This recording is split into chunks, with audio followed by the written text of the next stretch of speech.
Alors, Shabbat Shalom à tous. On est réunis ensemble pour partager la 5e paracha, la 5e portion de ce nouveau cycle qui a commencé au sujet de la vie de Sarah. C'est comme ça qu'elle s'intitule, même si ça ne parle pas forcément de Sarah du début à la fin.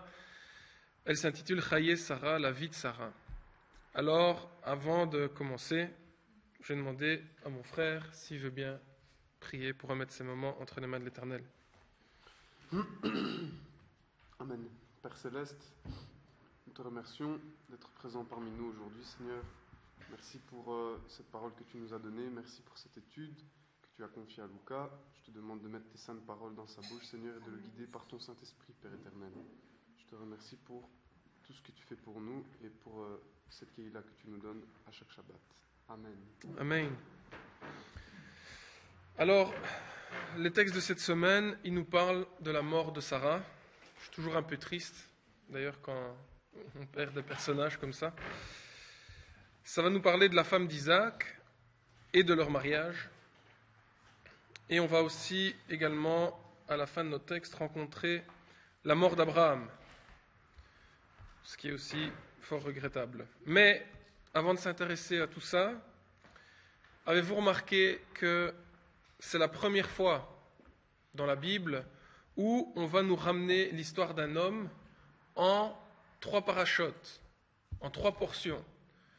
L'histoire d'Adam et Ève, de Caïn et Abel et de la création étaient tous réunis dans une seule et même portion.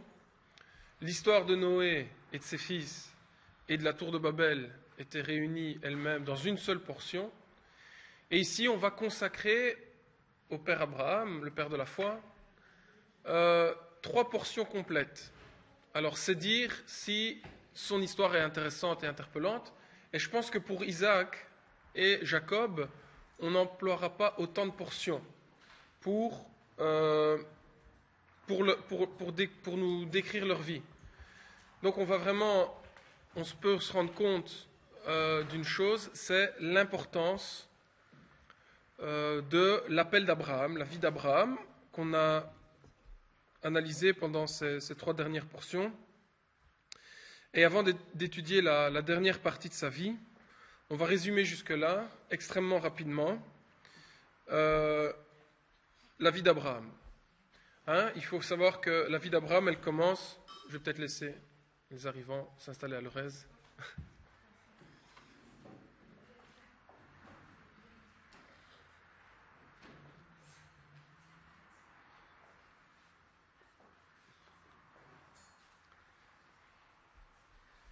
Comme ça, on pourra tous suivre, parce que si on rate un fil...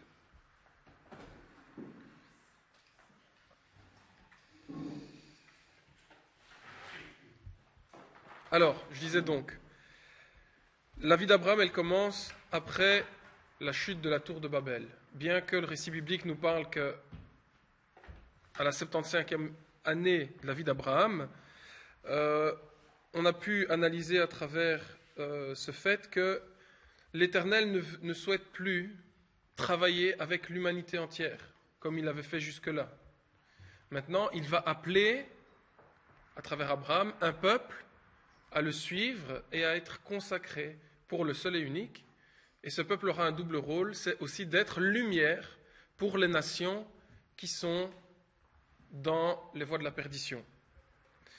Alors, il va appeler un peuple à tout quitter pour le suivre lui seul.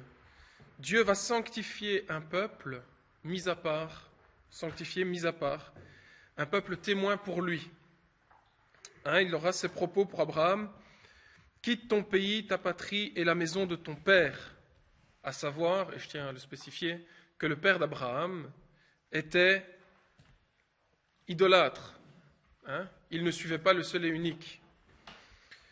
Et il lui dit: quitte tout ça pour aller dans le pays que je te montrerai.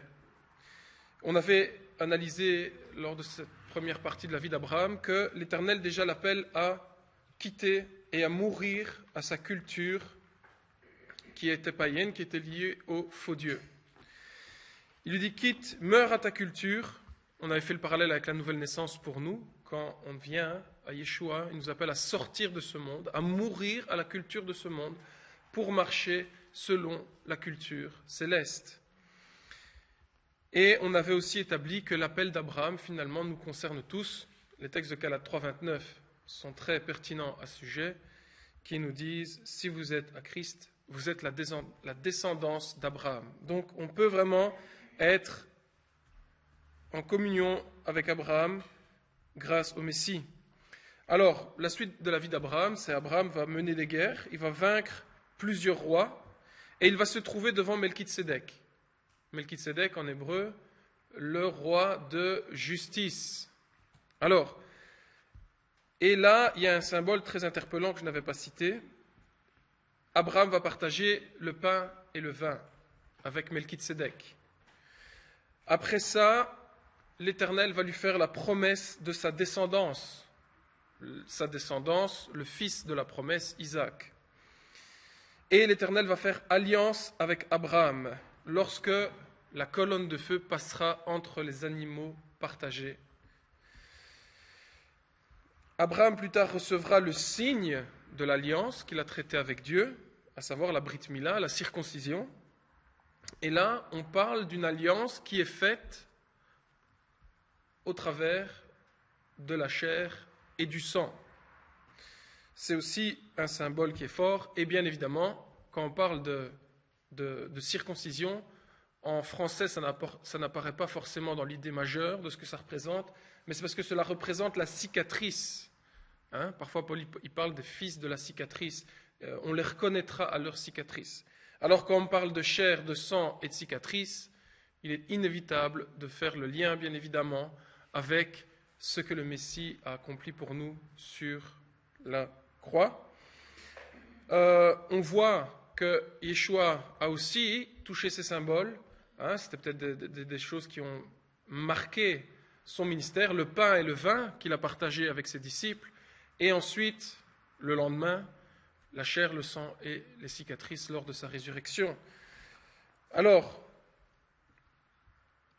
le 8e jour, on parle des cicatrices au 8e jour. On avait fait le lien dans la fin du livre de Jean, je pense, où Thomas, Didyme, a vu les cicatrices du Messie le 8e jour. Alors, ce n'est pas un hasard. C'est là pour... 8 est le symbole de l'éternité. C'est le retour à l'éternité. À travers le Fils de l'éternité, bien évidemment, celui qui nous offre la vie éternelle.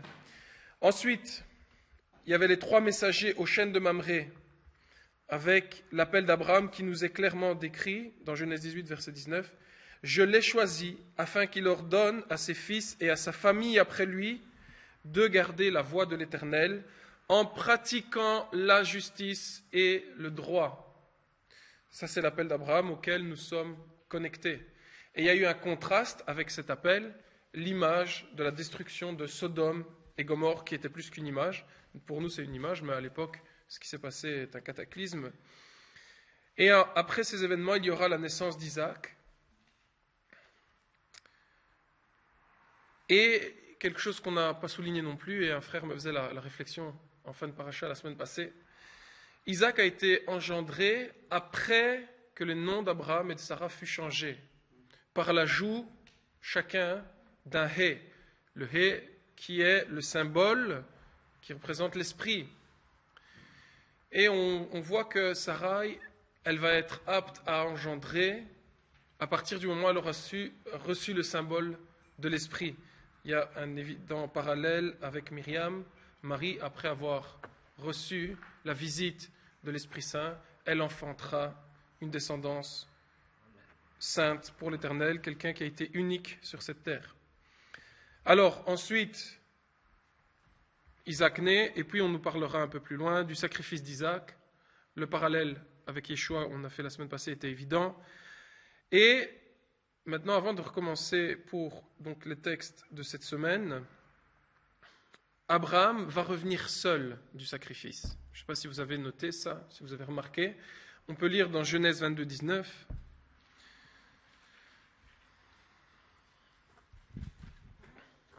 Genèse 22, 19. Abraham s'en retourna vers ses jeunes serviteurs, puis ils se levèrent pour aller ensemble à Beersheba, car Abraham habitait à Beersheba. Alors, les serviteurs, Abraham les avait laissés avec Isaac au moment où Abraham et Isaac montent vers le mont Moria pour aller sacrifier Isaac par le feu. On sait qu'il va être retenu par la main de l'Éternel, mais on a vu et on avait souligné l'importance où père et fils marchaient d'un même cœur, marchaient comme un seul homme. Ils y allaient ensemble, tous les deux. Et ici on voit, on nous spécifie Abraham, et on ne cite plus Isaac. Abraham revint seul vers ses serviteurs pour retourner vers sa maison. Alors, c'est comme si tout d'un coup Isaac, après le sacrifice, il avait disparu. Et on verra plus tard quand est-ce qu'il va revenir. C'est très important, ça nous enseigne quelque chose de très important. Alors on verra quand est-ce que Isaac va réapparaître dans notre récit. Ce qui est très interpellant, c'est que dans Genèse 23, on va nous parler de la mort de Sarah. Et son fils, Isaac, le seul fils que Sarah a engendré, n'est même pas là pour l'enterrement de sa propre mère. Donc c'est vraiment pour nous dire à quel point il a disparu après le sacrifice de la circulation. Alors, en même temps, dans la mort de Sarah, on peut voir un événement clair, c'est la mort de l'épouse. C'est ça aussi qu'on va un peu analyser, à travers aussi l'épouse que va recevoir le fils. On peut analyser que l'épouse de la promesse, l'épouse qui avait été donnée à Abraham, son nom avait été changé, elle engendre le fils unique de la promesse. On voit que cette épouse va mourir. Alors, certains commentaires nous disent que Sarah est morte d'inquiétude lorsqu'elle a vu Abraham revenir seul de l'endroit où il était parti avec Isaac. Les serviteurs qui étaient peut-être au courant auraient mis Sarah au courant, comme quoi Abraham allait sacrifier Isaac. Et lorsque Abraham revient seul vers Sarah, certains commentaires nous disent qu'elle est morte d'inquiétude. Mais Sarah quitte la terre et on va voir le souci d'Abraham au verset 1 du chapitre 24. Donc Abraham est morte et maintenant Sarah est morte, excusez-moi. Sarah est morte, merci, c'était pour voir si vous suivez en fait. Alors, Sarah est morte et Abraham voit aussi lui-même qu'il est vieux, qu'il est dans un âge avancé et il va se soucier de d'une épouse pour son fils. Il aura vraiment ce souci, il se sent vieux, il vient de perdre sa femme, alors il se dit, moi je vais suivre et mon fils est toujours sans épouse. Et on va voir les conditions qu'Abraham va mettre, comme quoi c'est très parlant par rapport au temps d'aujourd'hui. Alors avant, on va lire verset 1 du chapitre 24. Abraham était vieux, il avait atteint un âge avancé et l'Éternel l'avait béni en tout. Mais ici, on nous spécifie l'âge avancé d'Abraham comme si c'était sa motivation pour le récit qui va suivre. On va lire les deux versets qui suivent. Abraham dit à son serviteur, le plus ancien de sa maison, qui administrait tous ses biens, tu vas mettre ta main sous ma cuisse, et je te ferai jurer par l'Éternel, le Dieu du ciel et le Dieu de la terre, de ne pas prendre pour mon fils une femme parmi les filles des Cananéens, au milieu desquelles j'habite. Alors, dans tout ce récit, on va d'abord faire un survol, avec pour moi quelques éléments clés que j'aimerais isoler, et ensuite, une fois qu'on aura survolé tous les éléments clés, on fera le parallèle intéressant pour nous instruire aujourd'hui, dans les temps présents. Alors, ici, Abraham demande à son serviteur, le plus ancien, pour moi, c'est parce que c'est à lui qui fait le plus confiance. C'est peut-être celui qui est aussi le serviteur le plus fidèle d'Abraham. Il dit, ne prends pas une épouse pour mon fils parmi les nations idolâtres, parmi lesquelles j'habite, parmi ces nations qui m'entourent. Ces nations n'ont aucune conscience du seul et unique. Et Abraham, il interdit formellement à son serviteur de prendre une épouse parmi ces nations. Et on va lire justement qu'est-ce qu'il lui conseillera de faire. Mais tu iras, verset 4. Mais tu iras dans mon pays et dans ma patrie prendre une femme pour mon fils Isaac. Alors, pour moi, s'il lui spécifie ces choses, c'est parce que les gens de son pays, de sa patrie, se souviennent probablement du témoignage vivant qu'a été Abraham lorsqu'il a détruit toutes les idoles de son père, lorsqu'il a été arrêté par Nimrod pour être jeté dans la fournaise. Alors ça, encore une fois, c'est des récits historiques, ça ne fait pas partie de la Bible, je préfère le spécifier. Mais probablement, ces gens se souviennent de lui. Et se souviennent qu'Abraham a tout quitté, a tout laissé. Pourtant, son père, Terah, était haut placé dans la cour de Nimrod. Donc c'était probablement aussi quelqu'un de puissant. Il avait un bel héritage devant lui, Abraham. Mais il quitte tout. Et probablement les gens se souviennent de ça. Soit ils se souviennent de ça comme c'est l'homme qui a été appelé par Dieu pour tout quitter et il a obéi à la voix de Dieu. Soit ils se rappellent de lui comme un fou. Ils se disent il allait devenir puissant. Il était haut placé, son père était haut placé dans la cour de Nimrod. Il avait un bel avenir devant lui et, pauvre fou, il a tout quitté. Donc il y a deux manières de voir Abraham au moment où il quitte. Mais en tout cas, les gens se rappellent du témoignage qu'Abraham a laissé. Pour moi, c'est clair. Et c'est pour ça que Abraham va ordonner à son serviteur d'aller chercher une femme parmi ce peuple qui connaisse le témoignage d'Abraham.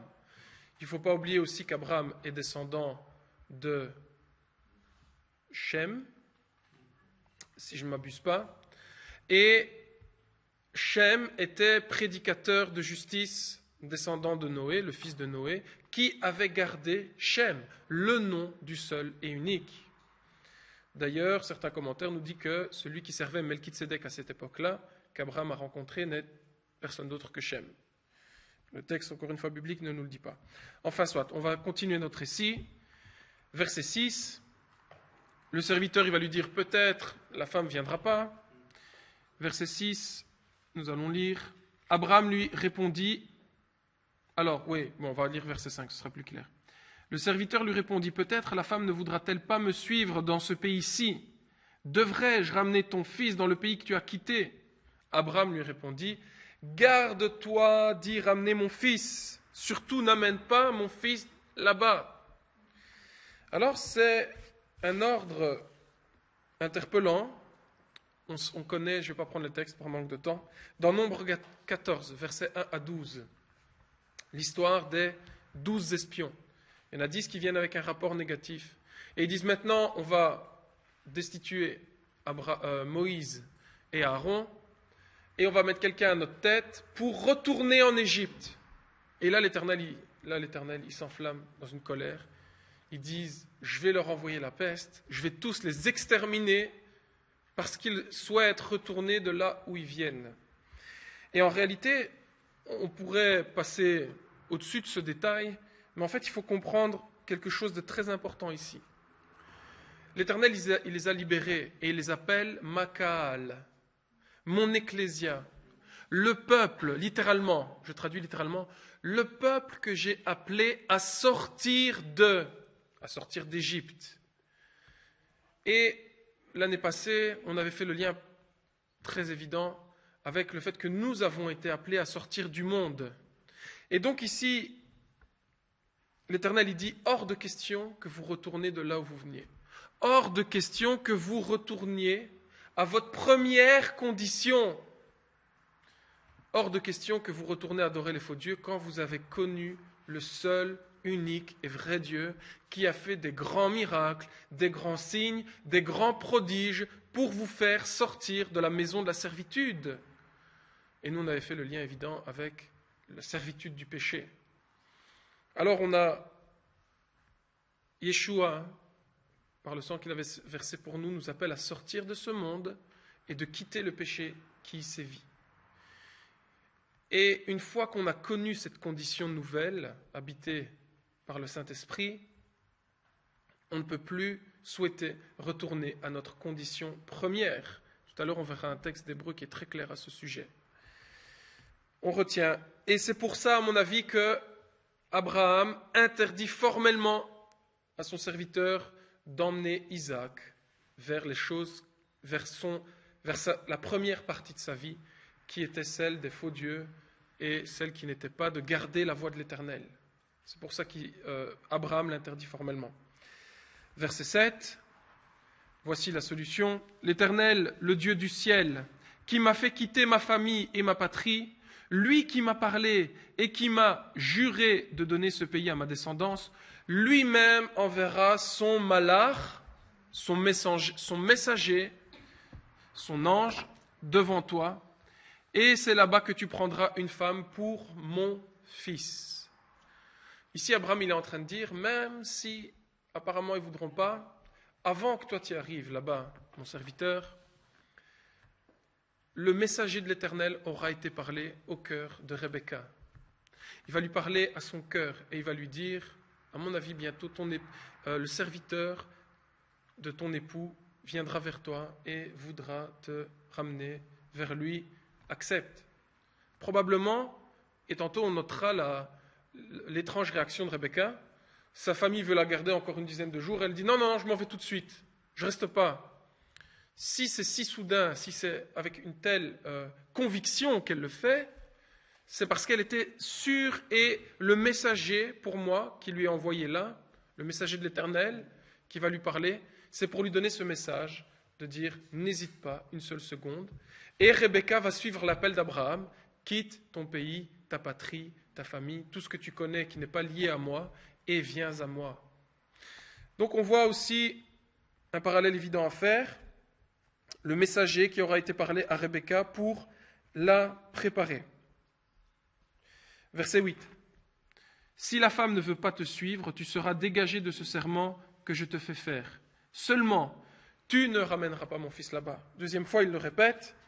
Et ici, on peut retenir aussi une information importante.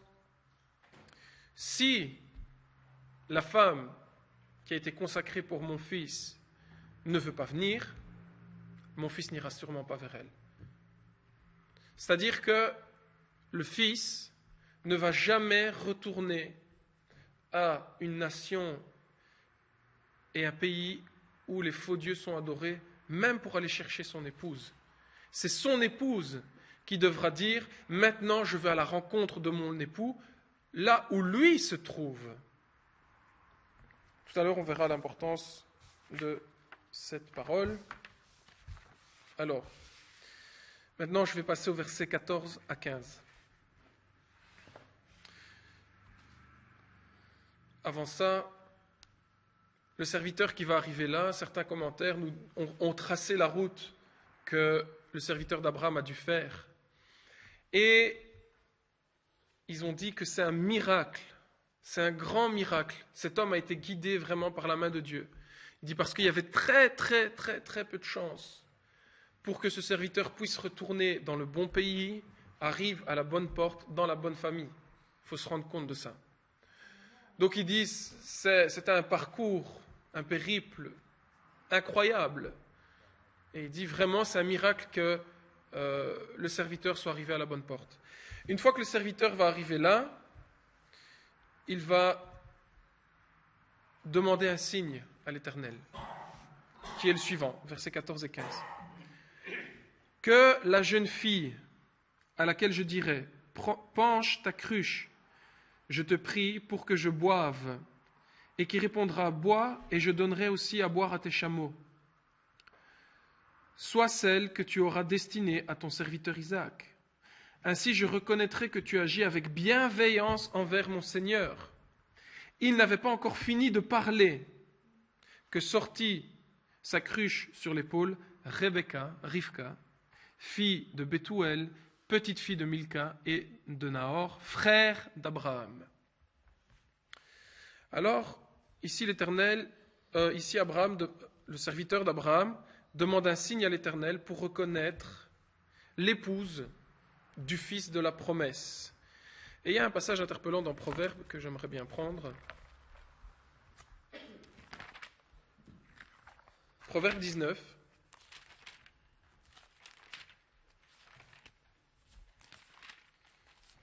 Proverbe 19, versets 14 à 16. une maison et des biens sont un héritage des pères. Mais une femme qui a du discernement est un don de l'Éternel. Cette phrase, elle est là pour nous dire, Abraham a voulu un héritage pour son fils, sa maison, ses biens, il a voulu une femme pour son fils. Mais ce n'est pas Abraham qui va acquérir, ce n'est pas selon la volonté d'Abraham que Rebecca va être donnée à Isaac. C'est selon la volonté de Dieu. Parce qu'une femme qui a du discernement, c'est un don de Dieu. Ce n'est pas quelque chose qu'un homme peut acquérir pour son fils. Et on verra à quel point, justement, Rebecca a eu du discernement. La paresse, verset 15. La paresse fait tomber dans l'assoupissement, et celui qui est nonchalant aura faim. Alors, quand on parle de paresse, d'assoupissement, ça me fait inévitablement penser aux vierges folles, qui vont s'endormir avant la venue de leur Messie. Et ensuite, verset 16, « Celui qui garde le commandement garde son âme, celui qui méprise ses voies mourra. » Alors, on voit que cette femme qui a été choisie est une femme qui a du discernement et que cette femme sera un don de l'Éternel pour Isaac. On voit également... Non, je vais juste m'arrêter là pour ne pas parler de trop d'idées et finalement de perdre le point. Autre chose qui m'a interpellé au verset 15, il n'avait pas encore fini de parler. On va prendre le verset 45 de ce même chapitre. Avant que j'aie fini de parler en mon cœur, voilà Rebecca qui sort sa cruche sur l'épaule, elle descend à la source et puise. Je lui ai dit, donne-moi à boire, je te prie. Ce qui m'a interpellé, c'est avant que j'aie fini de parler en mon cœur. Donc ici, maintenant, on va prendre aussi un texte d'Ésaïe, Ésaïe 65. La fin du livre d'Ésaïe nous parle du rétablissement de toutes choses. Ésaïe 65, verset 24. Et alors, avant qu'ils m'invoquent, moi, je répondrai. Ils parleront encore que moi, j'exaucerai. C'est le Messie qui parle, c'est clair. Et ici, je l'ai lu dans une autre version et le texte m'a sauté plus vite aux yeux. Dans le sens où, pour moi, ce verset dit « Ils seront encore dans leur formulation, dans leur prière, dans leur requête envers moi, que moi je répondrai et j'exaucerai leurs vœux. » C'est vraiment ce qui est arrivé au serviteur d'Abraham. Il n'avait pas encore eu fini de demander le signe à l'Éternel, que déjà la cruche à l'épaule sortait Rebecca pour accomplir le signe qu'il était en train de formuler à l'Éternel. Et alors, il y avait autre chose d'interpellant, je sors un peu du contexte, mais simplement pour la petite histoire. Jeudi matin, non, est-ce que c'était jeudi matin ou vendredi matin? Je ne sais plus vous dire exactement, mais enfin, soit ça n'a pas d'importance. Ma femme avait fait un rêve sur la fin des temps, et elle avait été fort troublée pendant son sommeil, ce qui fait qu'elle s'est réveillée à 4 heures du matin, et puis impossible de se rendormir. Et forcément, quand on est à 4 heures du matin dans notre lit, et qu'on ne sait plus dormir, on commence à cogiter, surtout si on est réveillé par un rêve. Et elle me partage son inquiétude en me disant, il y a la loi qui dit ceci, que tous parents qui n'arrivent plus à subvenir aux besoins de leurs enfants, si ils sont des citoyens belges, l'État peut venir prendre les enfants et les mettre à leur charge et les mettre dans des familles d'adoption. Et ma femme, elle dit, c'est une loi qui est bonne, bon, parce que parfois il y a vraiment des cas désespérés, des enfants qui sont dans des situations impossibles, mais elle dit un jour cette loi, elle pourra se retourner contre les chrétiens. Dans le sens où les chrétiens un jour n'auraient peut-être plus le pouvoir ni d'acheter ni de vendre, et dans ces conditions, le système pourrait dire, si vous n'avez pas le pouvoir d'acheter et de vendre, vous ne pouvez pas subvenir à vos propres besoins, mais surtout aux besoins de vos enfants. Ce serait une raison pour laquelle on pourrait venir enlever. Et bon, je vous avoue, il était 7 heures du matin, j'étais en train de faire son café, j'étais à moitié endormi. Je ne prête pas réellement attention, je lui demande pardon d'ailleurs, à ce qu'elle m'expliquait. Alors je dis à 7 heures du matin, je dis chérie, vraiment, maintenant tu me parles de la fin des temps, à 7 heures du matin, je viens de me réveiller, je ne suis pas encore... Bon, mais je retiens ce qu'elle me dit quand même, et je me suis dit, bon, quand je serai un peu plus réveillé, j'y porterai une attention particulière. Et pendant que j'étais en train donc de préparer cette paracha, je lis ce verset 24. Avant qu'ils m'invoquent, moi je répondrai, et ils parleront encore que j'exaucerai leur requête. Et je lis le verset qui est au-dessus. Et ce verset dit, ils ne travailleront pas en vain et n'auront pas des enfants pour l'épouvante. Une autre traduction dit pour les voir périr. Car ils formeront la descendance bénie, la descendance des bénis de l'Éternel. Et leur progéniture sera avec eux. Alors ça, si ce n'est pas une réponse taillée sur mesure, je ne sais pas qu'est-ce que c'est. Alors c'est Ésaïe 65, verset 23. Ésaïe 65, verset 23.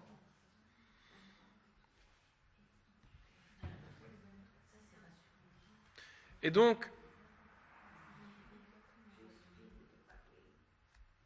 dans ce verset, j'ai vraiment vu une mesure, une réponse taillée sur mesure de la part de l'Éternel. Au matin, ma femme qui me confie, et puis là, je lui envoie un email, je lui dis, chérie, je dis, l'Éternel, il a entendu ta crainte. Même que ce n'était pas forcément à lui que tu l'as adressé, mais il connaît ton cœur, il sait qu'est-ce qui y habite. Et il te répond aujourd'hui. C'est la première fois que j'ai prétendu avoir une parole de l'Éternel pour ma femme. Je lui ai dit, mais je te donne ça et je suis sûr que ça ne vient pas de moi. Je ne vais pas chercher après ça. Je ne t'ai même pas vraiment écouté ce matin. Je lui ai dit, je suis sûr que vraiment c'est Dieu qui répond à ton souci. Et je me dis, regarde la réponse. Et en même temps, non, je ne vais pas rentrer dans la suite du détail, ça nous apporterait trop loin. Si tantôt on a le temps, je continuerai. Mais enfin, soit pour revenir au verset 24, avant qu'il m'invoque, et je vais dire, si au verset 24, avant qu'ils m'adressent leurs requêtes, moi je leur répondrai. Et finalement, ma femme, elle s'inquiétait. Elle n'avait même pas encore eu le temps de dire, ou peut-être elle avait prié le matin même, je ne sais pas, mais elle n'avait même pas encore eu le temps d'exprimer son souci à l'Éternel qu'il avait déjà prévu et répondu à son cri. Alors vraiment, notre Éternel est grand, il est puissant et il est au-delà de nos prières. Je veux dire, il y a des gens qui pensent que l'Éternel les entend seulement quand ils prient. Et c'est seulement quand ils prient quelque part qu'ils s'adressent à l'Éternel. Votre vie est un dialogue avec l'Éternel.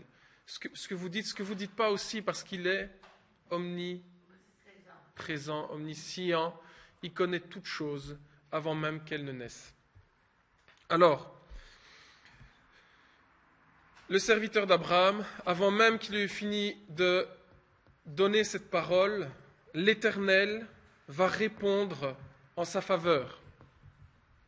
Et vraiment, Eliezer, je l'ai nommé, c'est pas dit dans le texte, c'est moi qui le nomme, nulle part dans le texte c'est dit.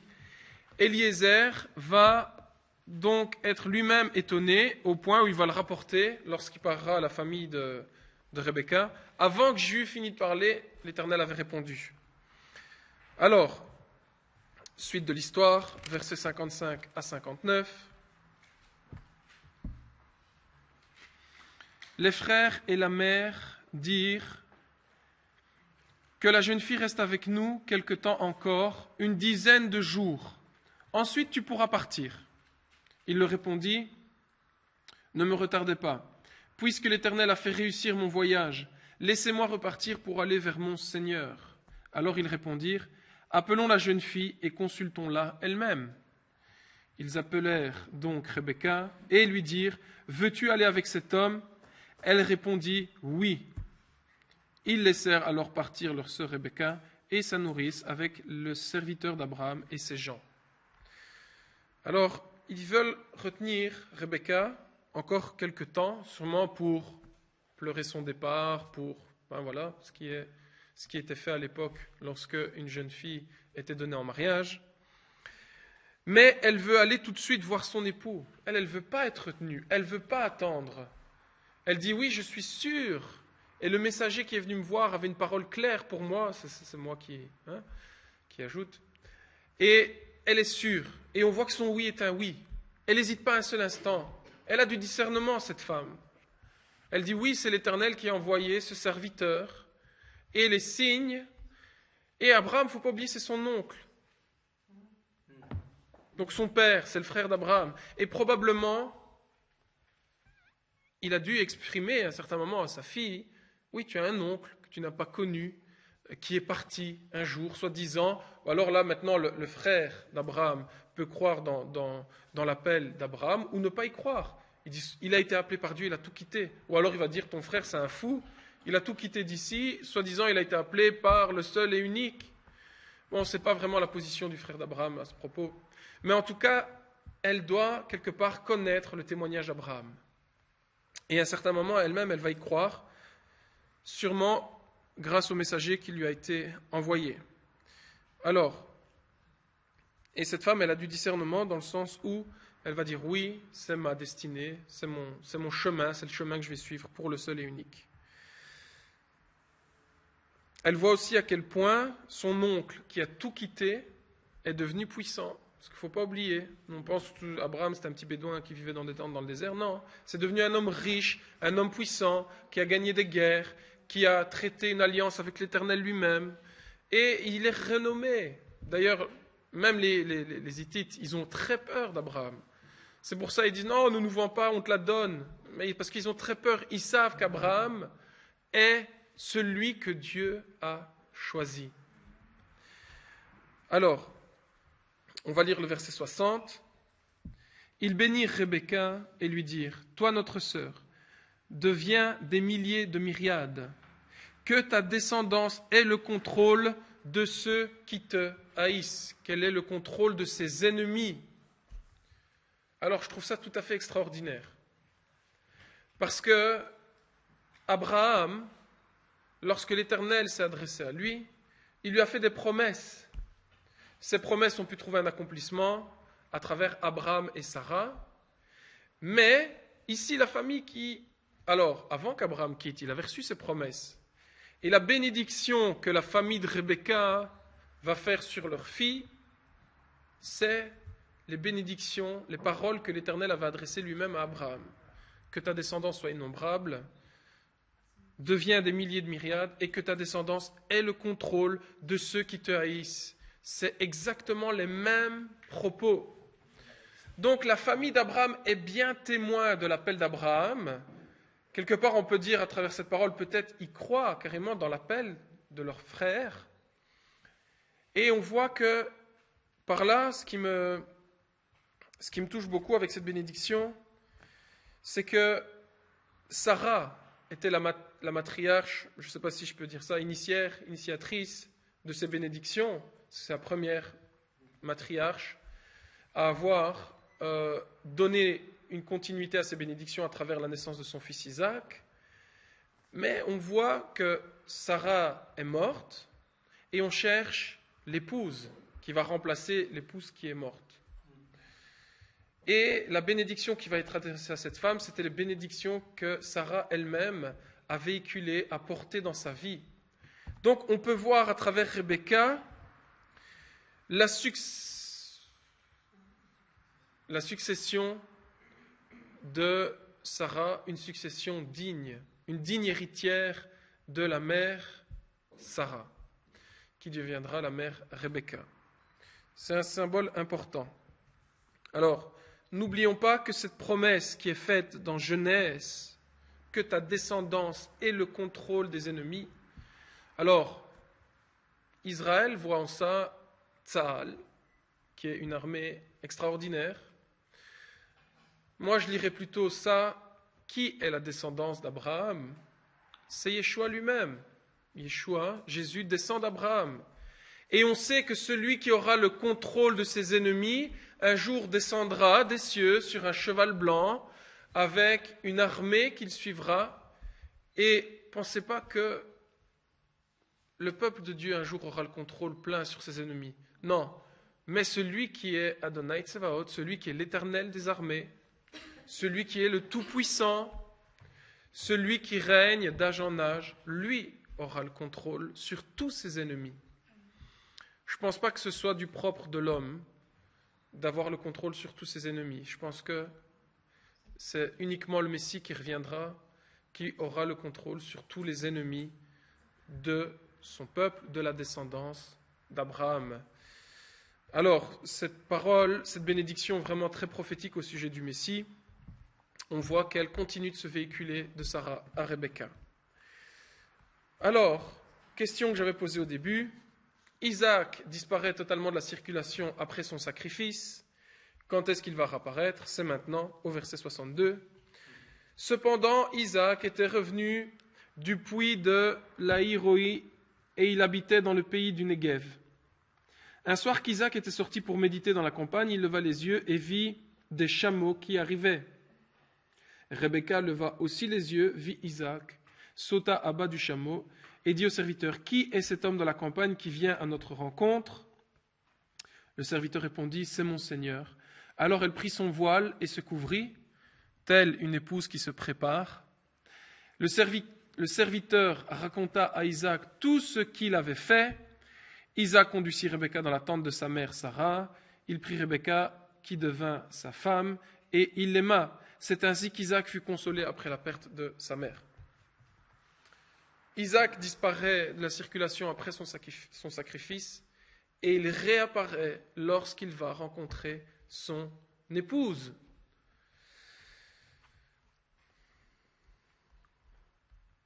Et en plus, c'est à ce moment-là précis qu'il sera consolé de la perte de sa mère. Alors, on peut tous être tristes quand on perd notre mère, mais quand c'est un fils unique, dans le sens où c'est le seul fils que Sarah ait engendré qui perd sa mère, pour lui, il perd son monde, il perd tout à la limite. Alors, on voit aussi l'image messianique au sujet du Messie. Après le sacrifice, quelque part, il a disparu, il a été enlevé aux cieux. Yeshua demeure à côté de son père. Et on nous dit que Isaac était en train de méditer.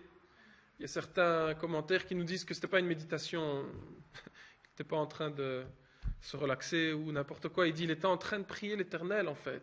Dans sa souffrance, dans la douleur qu'il avait perdu sa mère, il se demande, mais qu'est-ce que je vais devenir? Quel sera mon futur? J'ai perdu ma mère, je n'ai pas de femme, je n'ai pas d'épouse, je n'ai pas de foyer. Qu'est-ce que je vais devenir? Et il était en train d'adresser ces paroles à l'Éternel. Et l'Éternel, il lui répond. Dans sa méditation, il lui répond en lui envoyant son épouse. Alors, le sacrifice et puis le don de l'épouse, on sait que c'est grâce aux écrits de l'Apocalypse. On sait que c'est aussi ce que vivra le Messie lui-même. Il a été sacrifié, il a disparu, enlevé aux cieux. Et un jour, il reviendra pour rencontrer et marier son épouse.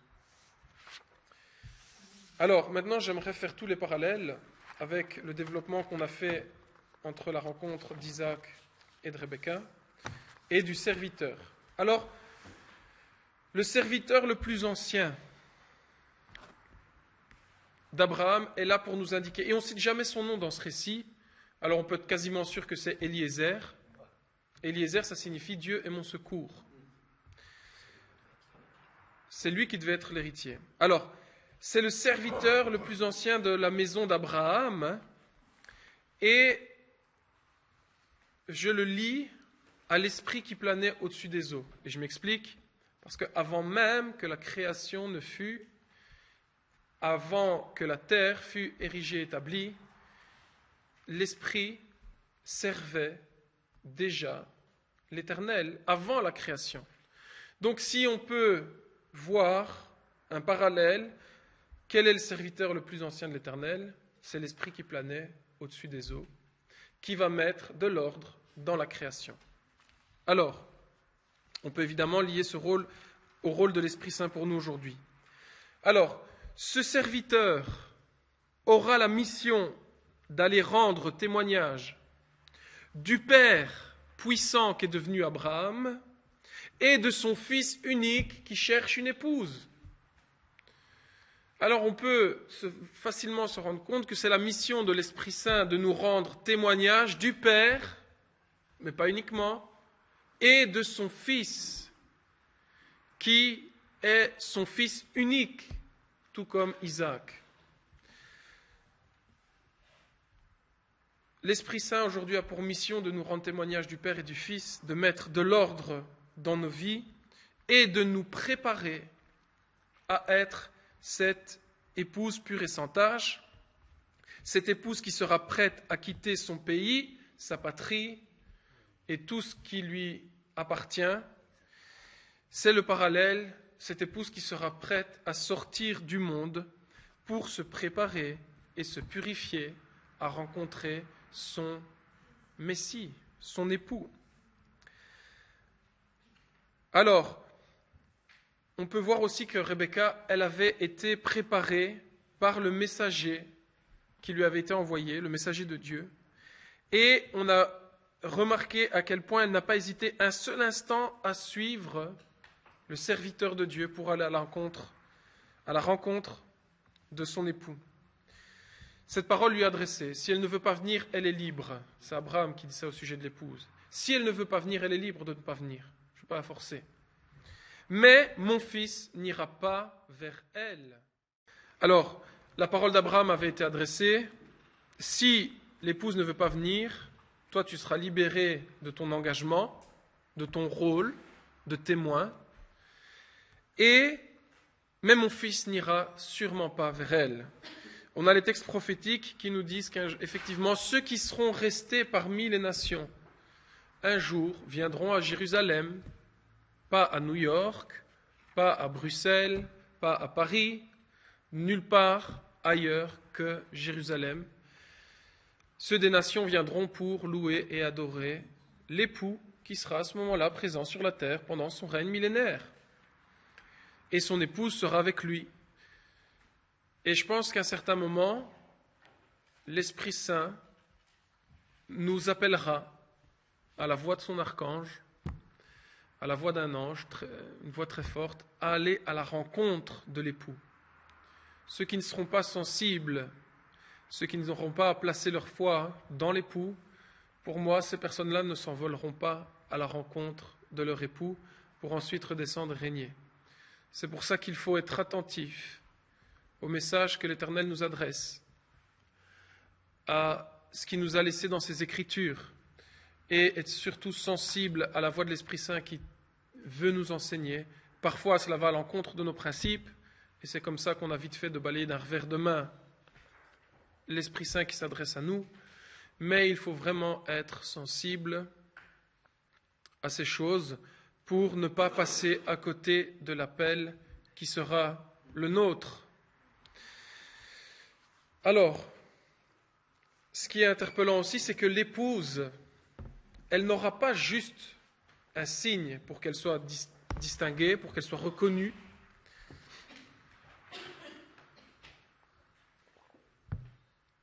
Mais l'épouse va accomplir le signe que le serviteur attend pour la reconnaître.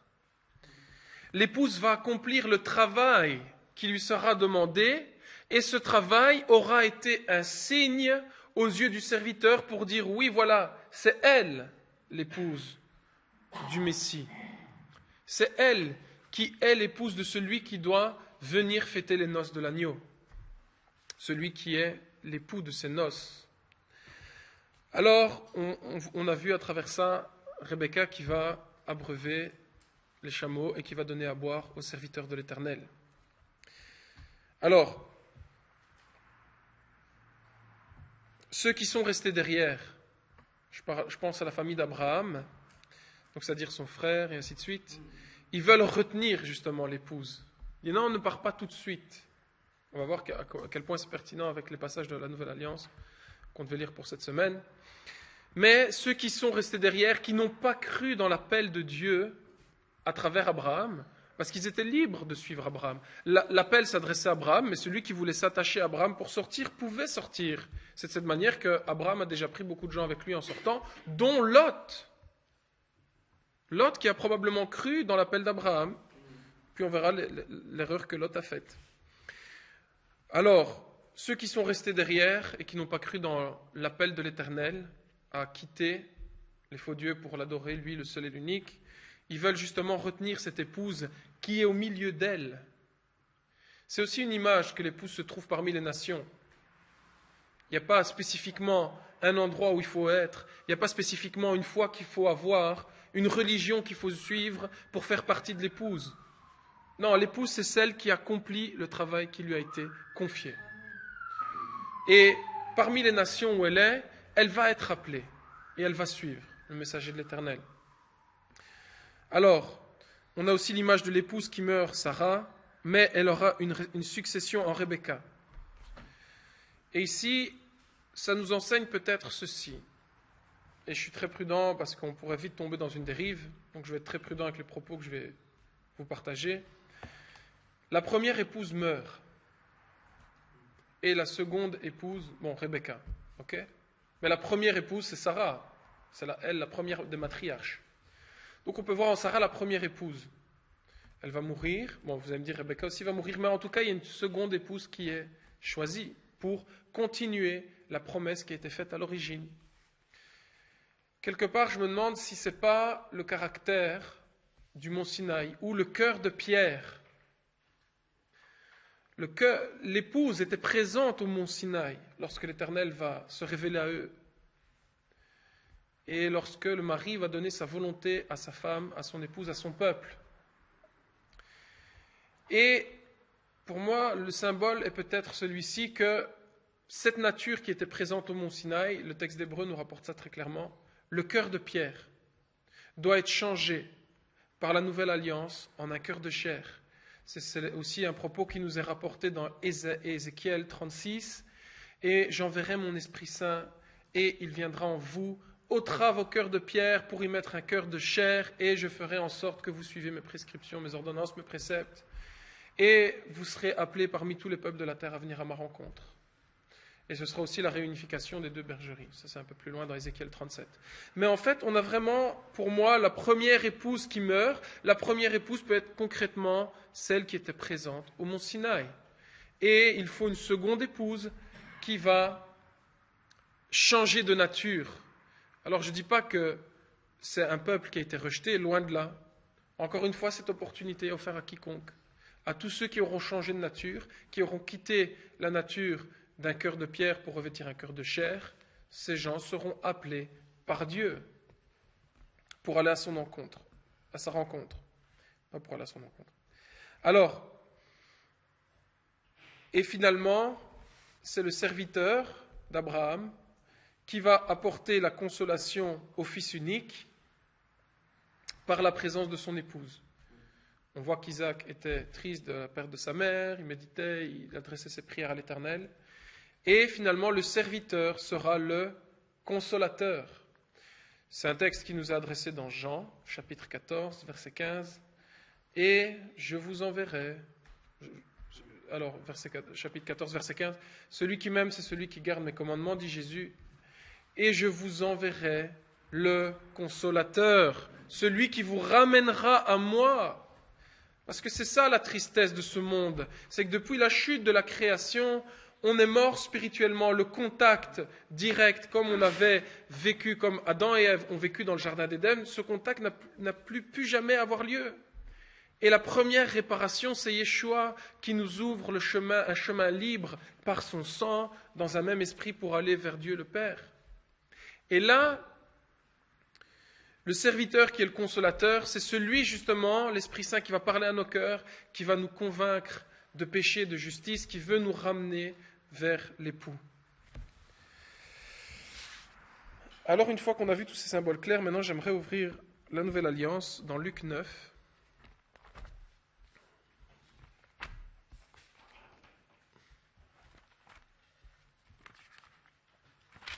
Luc 9.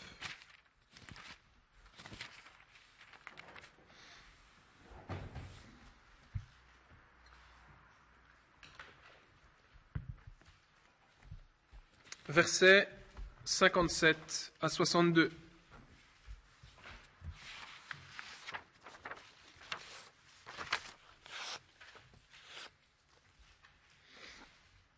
Luc 9, 57 à 62. Pendant qu'ils étaient en chemin, quelqu'un lui dit, « Je te suivrai partout où tu iras. » Jésus lui répondit, « Les renards ont des tanières, et les oiseaux du ciel ont des nids, mais le Fils de l'homme n'a pas où reposer sa tête. » Il dit à un autre, « Suis-moi. » Et il répondit, « Permets-moi d'aller d'abord ensevelir mon Père. » Mais Jésus leur dit, « Laisse les morts ensevelir leurs morts, et toi, va annoncer le royaume de Dieu. » Un autre dit, « Je te suivrai, Seigneur, mais permets-moi d'aller d'abord prendre congé de ceux de ma maison. » C'est exactement ce que ceux de la maison de Rebecca veulent faire. Pendant cette dizaine de jours qu'ils veulent garder, ils veulent prendre congé d'elle. Et voici ce que répondra Jésus. « Quiconque met la main à la charrue et regarde en arrière n'est pas bon pour le royaume de Dieu. » Et c'est précisément ce que Rivka n'a pas voulu faire, elle n'a pas voulu regarder en arrière. Elle a voulu regarder devant, vers son avenir, vers celui qui l'appelait à une autre vie. Je pense que dans ce passage, Rebecca n'a pas dit « Je vais rester ici pendant 10 jours pour prendre congé de ma famille. Et puis je te suivrai ensuite. » Non. Elle n'a pas regardé en arrière. Par contre, l'épouse de Lot, elle a regardé en arrière. Et c'est ce qui a causé sa mort. Et cela est peut-être la faute de Lot. On pourrait penser que Lot, il est saint parce qu'il n'a pas regardé en arrière. Je pense que Lot a sa part de responsabilité. Il avait emprunté le même chemin qu'Abraham, il avait cru dans le même appel qu'Abraham, pour ensuite se détacher de cet appel et alors retourner dans un endroit qui était peut-être pire que l'endroit d'où il venait. Il a quitté une première condition pour aller dans une seconde condition qui était peut-être encore pire que la première. Il a choisi Sodome et Gomorrhe, plutôt que de continuer de suivre et d'être en alliance avec Abraham pour faire partie de l'appel d'Abraham. Bon, il n'y a pas de si dans le royaume des cieux. Mais pour moi, ceux qui ont été appelés à sortir du monde pour ensuite renier celui qui les avait appelés, leur seconde condition sera alors pire que la première. Et dans l'histoire de Lot, Dieu lui fait encore la grâce, malgré ses mauvais choix, malgré le fait qu'il était dans une ville qui était fort pécheresse, qui était fort mauvaise. Et son âme, d'ailleurs, à Lot, était torturée jour et nuit à cause de la perversité qui était rencontrée à Sodome et Gomorrhe. Et malgré tout, Dieu lui fait encore la grâce d'aller le chercher. Ce n'était pas sans conséquence. Il a perdu son épouse. Il a perdu sa femme. Et sa femme, elle, n'a pas eu le même réflexe que Rebecca. Elle s'est retournée, elle a regardé en arrière. Et qu'en est-il pour nous aujourd'hui ? Qu'en est-il pour nous aujourd'hui ? Ne vous retournez pas sur votre vie. Ne regardez pas en arrière. Oui, si c'est pour voir le chemin que vous avez fait avec l'Éternel, retournez-vous sur votre témoignage. Ces choses-là ne sont pas interdites, ne sont pas mauvaises. Mais ne regrettez pas la première condition que vous avez eue sur cette terre, parce que tout le monde a été engendré dans la chair, tout le monde a été engendré dans le péché. Le jour où chacun, sur une base d'une démarche personnelle, vous avez choisi de suivre Jésus, vous n'avez rien à regretter à votre vie d'avant. Et ceux qui le font, c'est au péril de leur vie qu'ils le font. Pour ça, il y a un texte qui est assez clair dans Hébreux 10, que j'aimerais prendre. En même temps, c'est un passage avec lequel on se permet de mettre beaucoup de pression. Et j'aimerais bien aussi un peu casser cette mauvaise idée. Hébreux 10, verset 25, c'est un passage avec lequel on met beaucoup de pression sur les fidèles d'une assemblée. Mais ce message ne dit pas du tout ce qu'on prétend en faire parfois. Alors, Hébreux chapitre 10, verset 25, n'abandonnons pas notre assemblée comme c'est la coutume de quelques-uns, mais exhortons-nous mutuellement, et cela d'autant plus que vous voyez le jour s'approcher. Bon alors, certains mouvements, je vise personne en particulier, je pense qu'on peut mettre tout le monde dans le même sac. Moi-même, j'y ai cru à cette version des choses, donc moi-même, je peux être mis dans le panier. Certains, ils s'en servent pour dire « Ouh là là, si vous quittez notre église pour aller dans une autre église, ouh là là, qu'est-ce qui va vous arriver ?» Non, ce texte, il ne parle pas de ça. Ici, on nous dit « Les gens qui quittent l'assemblée, c'est-à-dire les gens qui cessent de croire, les gens qui cessent de suivre Yeshua. » Et c'est clair au verset 29. On va lier ces deux versets ensemble. « Combien pire ne pensez-vous pas sera le châtiment mérité par celui qui aura foulé aux pieds le Fils de Dieu, tenu pour profane le sang de l'alliance par lequel il avait été sanctifié, et qui aura outragé l'Esprit de la grâce. » Parce qu'effectivement, si un jour vous avez pu accepter le sang de Jésus qui a coulé sur la croix, c'est l'Esprit de la grâce qui est venu vous convaincre. Et quand vous rebroussez chemin par rapport à ça, vous outragez l'Esprit de la grâce. Et ça, c'est abandonner l'assemblée. Pas n'importe quelle assemblée. L'Ecclésia, tout à l'heure je vous l'ai traduit littéralement, un peuple appelé à sortir de l'Égypte. Et nous on avait fait le parallèle avec un peuple appelé à sortir du monde. Alors, lorsque vous avez été sanctifiés par le sang précieux, quand bien même on ne mourrait pas pour un juste, lui est mort pour des injustes. Par ce sang qui vous a sanctifié, par cet appel d'Abraham qui vous a été adressé, si vous rebroussez chemin par rapport à ça, pire sera votre deuxième condition que la première. Alors ne laissez plus personne non plus vous mettre la pression. On ne parle pas de changer d'église, on parle de quitter l'assemblée qui a été appelée à sortir du monde pour suivre et marcher au pied du Messie. Alors, on a parlé de l'épouse et j'aimerais encore prendre quelques références avec vous. Osée 2.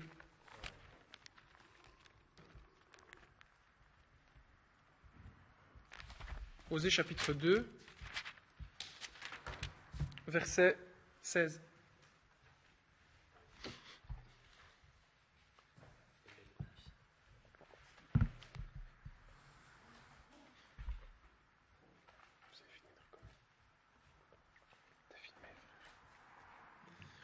Osée chapitre 2, verset 16.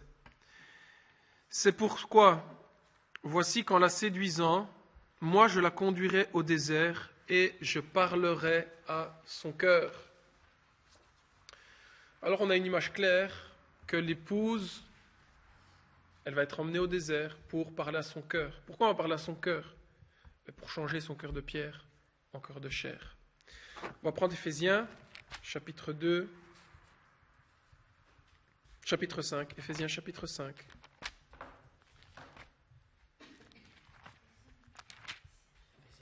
Éphésiens chapitre 5.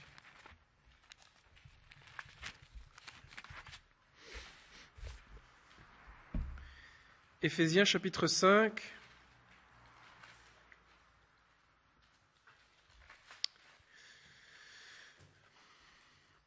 Je vais d'abord lire le verset 32 et ensuite on reviendra au verset 22. Éphésiens chapitre 5, verset 32. Ce mystère est grand. Je dis cela par rapport à Christ, par rapport au Mashiach, et à l'Ecclésia et la Kaal, l'Église, le peuple appelé à sortir du monde. Alors, maintenant je vais lire dans quel contexte. Donc l'époux, c'est Yeshua, l'épouse, c'est l'Ecclésia, la Kaal. Ok, on va lire. Dans ce contexte, on va lire le verset 22.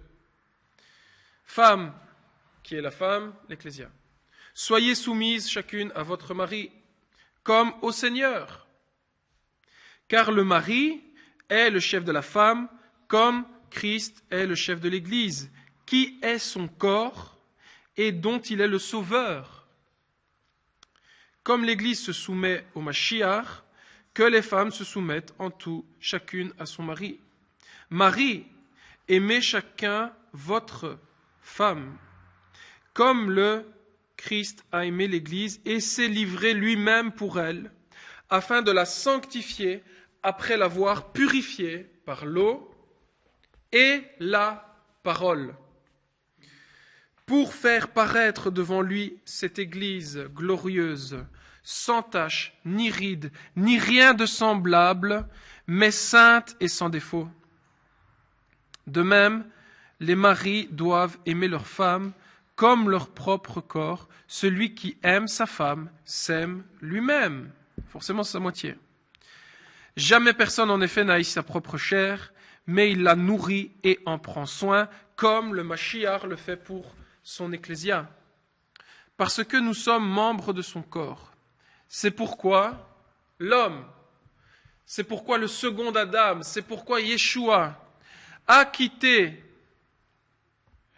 son père et sa mère pour s'attacher à sa femme, et les deux deviendront une seule et même chair.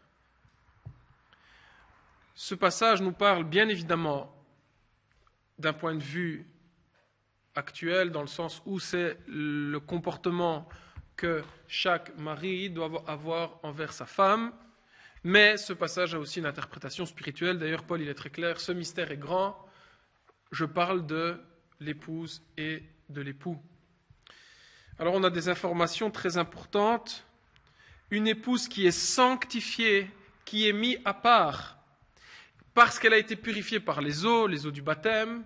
Les eaux du baptême, c'est le baptême de repentance, c'est-à-dire quitter la vie de ce monde, quitter le péché, pour marcher selon la justice, l'appel d'Abraham, pour marcher selon la justice et le droit de l'Éternel, non pas pour livrer nos corps à l'inconduite, mais pour livrer nos corps à la sainteté, pour faire paraître devant lui cette Église glorieuse, sans tache, ni ride, ni rien de semblable, mais sainte et sans défaut. Alors il y a une description qui nous est faite dans l'Apocalypse, Apocalypse 19.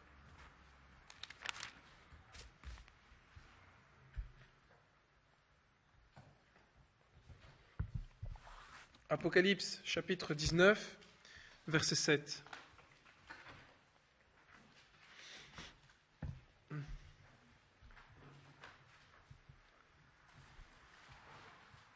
Apocalypse 19, versets 7 à 8. Réjouissons-nous, soyons dans l'allégresse et donnons-lui gloire, car les noces de l'agneau sont venues et son épouse s'est préparée. Comme Rebecca a mis le voile sur sa tête, elle s'est préparée à rencontrer son époux. Verset 8. Il lui a été donné de se vêtir de fin lin éclatant et pur. Le fin lin, ce sont les œuvres justes des saints. Alors, une épouse pure et sans tache, c'est celle qui est habillée avec une belle robe éclatante, pure et blanche, comme le fin lin qui nous est décrit. Le fin lin, il faut savoir que le lin, il peut être blanc, mais il peut être blanc cassé. Mais que dans la souche la plus pure de ce fin lin, il est blanc, un blanc éclatant. Ce n'est pas du blanc cassé, c'est quelque chose de pur, c'est une blancheur qui est pure. Et c'est avec cette blancheur qui est pure que Yeshua nous a revêtis. Par la sanctification, par la mise il nous a mis à l'écart de ce monde en versant son sang sur nous. Et ça, c'est un statut acquis, qui ne dépend pas de notre bon vouloir, qui dépend de la grâce qui nous a été adressée. Par l'esprit de la grâce, comme on l'a lu tout à l'heure. Une fois que cette grâce nous a touchés, c'est un statut acquis. Et ensuite, il y a un statut actif qui doit être engendré dans nos vies. Une fois qu'il nous a revêtis d'un manteau blanc, revêtu d'un manteau blanc, pur et sans tache, il est aussi de notre devoir, pas par la chair, mais par l'esprit qui vit en nous, écoutez, l'esprit qui vit en nous, qui nous conseille de justice, qui nous conseille au sujet de la justice, qui nous convainc de péché, c'est-à-dire pour le quitter. Il est de notre devoir de ne pas salir en se vautrant dans le péché, de salir cette belle robe blanche que Yeshua nous a offerte par son sacrifice. Aux robes blanches lavées par le sang de l'agneau, c'est justement la dernière référence que je voulais prendre, au chapitre 22, verset 14. Alors il y a ce passage qui est vraiment sujet à discussion entre les traducteurs. Alors il est écrit, Apocalypse 22, 14, « Heureux ceux qui lavent leurs robes, afin d'avoir droit à l'arbre de vie et d'entrer par les portes dans la ville. » Alors, il y a d'autres traducteurs qui traduisent ce passage d'une autre manière. « Heureux les faiseurs de ces commandements. » Je le traduis littéralement. « Heureux les faiseurs de commandements. » Et ils disent « afin d'avoir droit à l'arbre de vie et d'entrer par les portes dans la ville. » Alors vous allez me dire, ces traductions sont complètement opposées. Je vous dis, c'est clair qu'il n'y a pas photo. Mais je pense avec la démonstration qu'on vient de faire, on peut très bien lier ces deux interprétations. Heureux ceux qui lavent leur robe, d'autres passages nous disent heureux ceux qui lavent leur robe dans le sang de l'agneau. Oui, parce que c'est le sang de l'agneau qui nous met à l'écart. Rappelez-vous, le sang de l'agneau, la sortie d'Égypte, précède Matan Torah, le don de la Torah, le don des commandements. C'est pas pour rien, c'est parce que la première étape, c'est pas je me sanctifie moi-même, c'est non, j'ai été sanctifié par le sang de l'agneau, il m'a mis à l'écart, et parce que j'ai été sanctifié par le sang de l'agneau, son esprit vit en moi, et son esprit me fait quitter le péché. C'est jamais l'œuvre de la chair, parce qu'on ne peut pas rendre un culte de toute manière dans la chair à l'Éternel, ça lui déplaît fortement. Heureux les faiseurs de commandements, heureux ceux qui lavent leurs robes. Je dis qu'on peut lier ces deux expressions, parce que si on emploie le bon chemin, ça revient au même, à savoir que c'est Yeshua qui nous a sanctifiés et lavés, et que par son action dans nos vies, on suit, on marche selon ses commandements. Il a dit lui-même, celui qui m'aime, Jean 14, verset 15, celui qui m'aime, c'est celui qui garde mes commandements. Et j'aime particulièrement le verset 17, l'esprit et l'épouse disent viens, que celui qui entend dise viens, que celui qui a soif vienne, que celui qui veut prenne de l'eau de la vie gratuitement. Quel était le signe de l'épouse?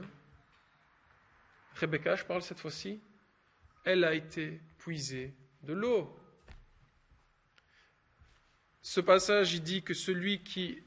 Et pour moi, ce symbole où Rebecca va aller puiser de l'eau, c'est vraiment un symbole qui nous dit Yeshua est la source d'eau vive, allez puiser avec joie à la source du salut, et toutes choses vous seront données en plus. Et vraiment, on voit ce symbole de l'épouse qui est choisie pour le Fils unique, c'est celle qui puise à la source du salut Yeshua. Amen. Alors, voilà, je vais résumer avant de vous laisser la parole. Et je suis content, cette fois-ci, je me suis un peu plus tenu à mon timing.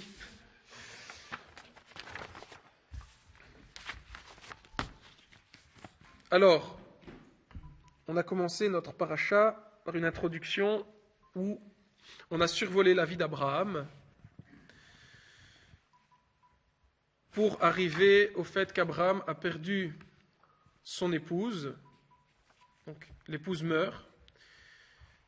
Et Isaac, donc le fils d'Abraham, va trouver son épouse dans ce même passage. Alors, c'est interpellant. On en a tiré quelques conclusions.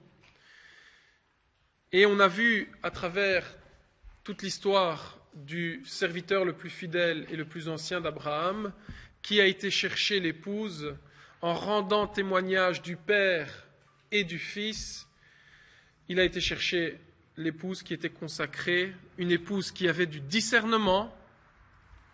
Et le discernement, d'ailleurs, commence par la connaissance du bien et du mal. C'est ça qui nous a ramenés dans le jardin d'Éden. Elle avait du discernement, Rebecca, et elle a suivi le messager, le serviteur de l'Éternel qui lui a été envoyé pour devenir elle-même une bénédiction à travers la descendance qu'elle donnera. Cette descendance ultime, on a conclu que c'était bien évidemment Yeshua. Et on a vu également qu'elle était une héritière digne à travers la bénédiction que sa famille va lui adresser, qui était la bénédiction que l'Éternel avait dite à Abraham. Si tu me suis, si tu vas dans le pays que je te montrerai, voilà, tu auras ces bénédictions. Et c'est les paroles que l'Éternel avait adressées à Abraham. Alors on en a conclu pour nous aujourd'hui que l'Éternel a envoyé son Saint-Esprit sur cette terre pour nous rendre témoignage du Père et de son Fils,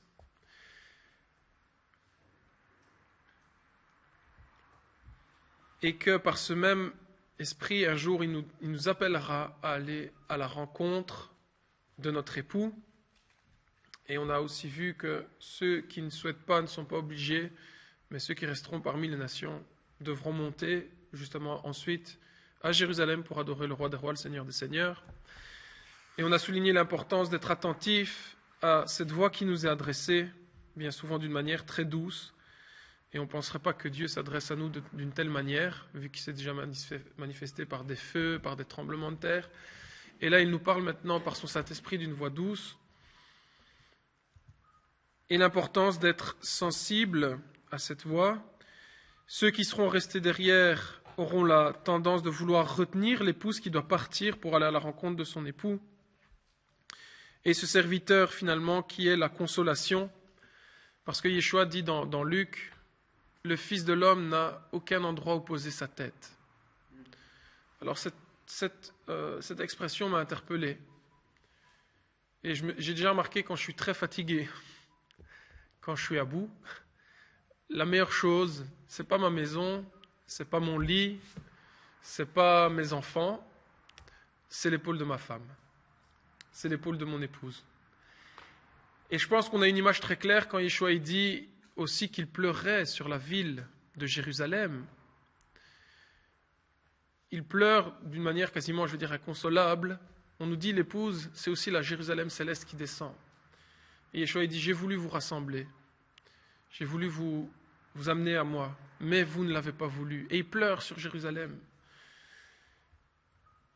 Et la Jérusalem céleste qui descend, pour moi, est l'image de ce foyer qu'aura enfin trouvé le Fils de l'homme une fois qu'il sera uni à son épouse. Et pour l'instant, ce n'est pas le cas. Pour l'instant, il adresse une intercession continuelle à son Père, pendant que le serviteur de son Père fait sa mission, parler au cœur de son épouse pour aller à sa rencontre, et pendant qu'il est en train d'ordonner à son épouse de se sanctifier, de se parer de fin lin blanc, sans tache, pour recevoir l'époux. Et une fois qu'ils seront ensemble, alors l'époux aura un endroit de repos, c'est dans le foyer que sa femme, parce que une maison, tant qu'il n'y a pas une femme dedans, on ne peut pas dire que c'est vraiment un foyer, parce que c'est vraiment la femme qui s'occupe de faire la cuisine, de s'occuper des enfants, de s'assurer que c'est un petit cocon doux et ainsi de suite. Et tant qu'il n'y a pas de femme, ma femme est déjà partie quelquefois en voyage pour le boulot. J'ai l'impression que la maison est morte, qu'il manque l'âme de la maison, qu'il n'y a rien qui vit. Et c'est l'épouse qui fait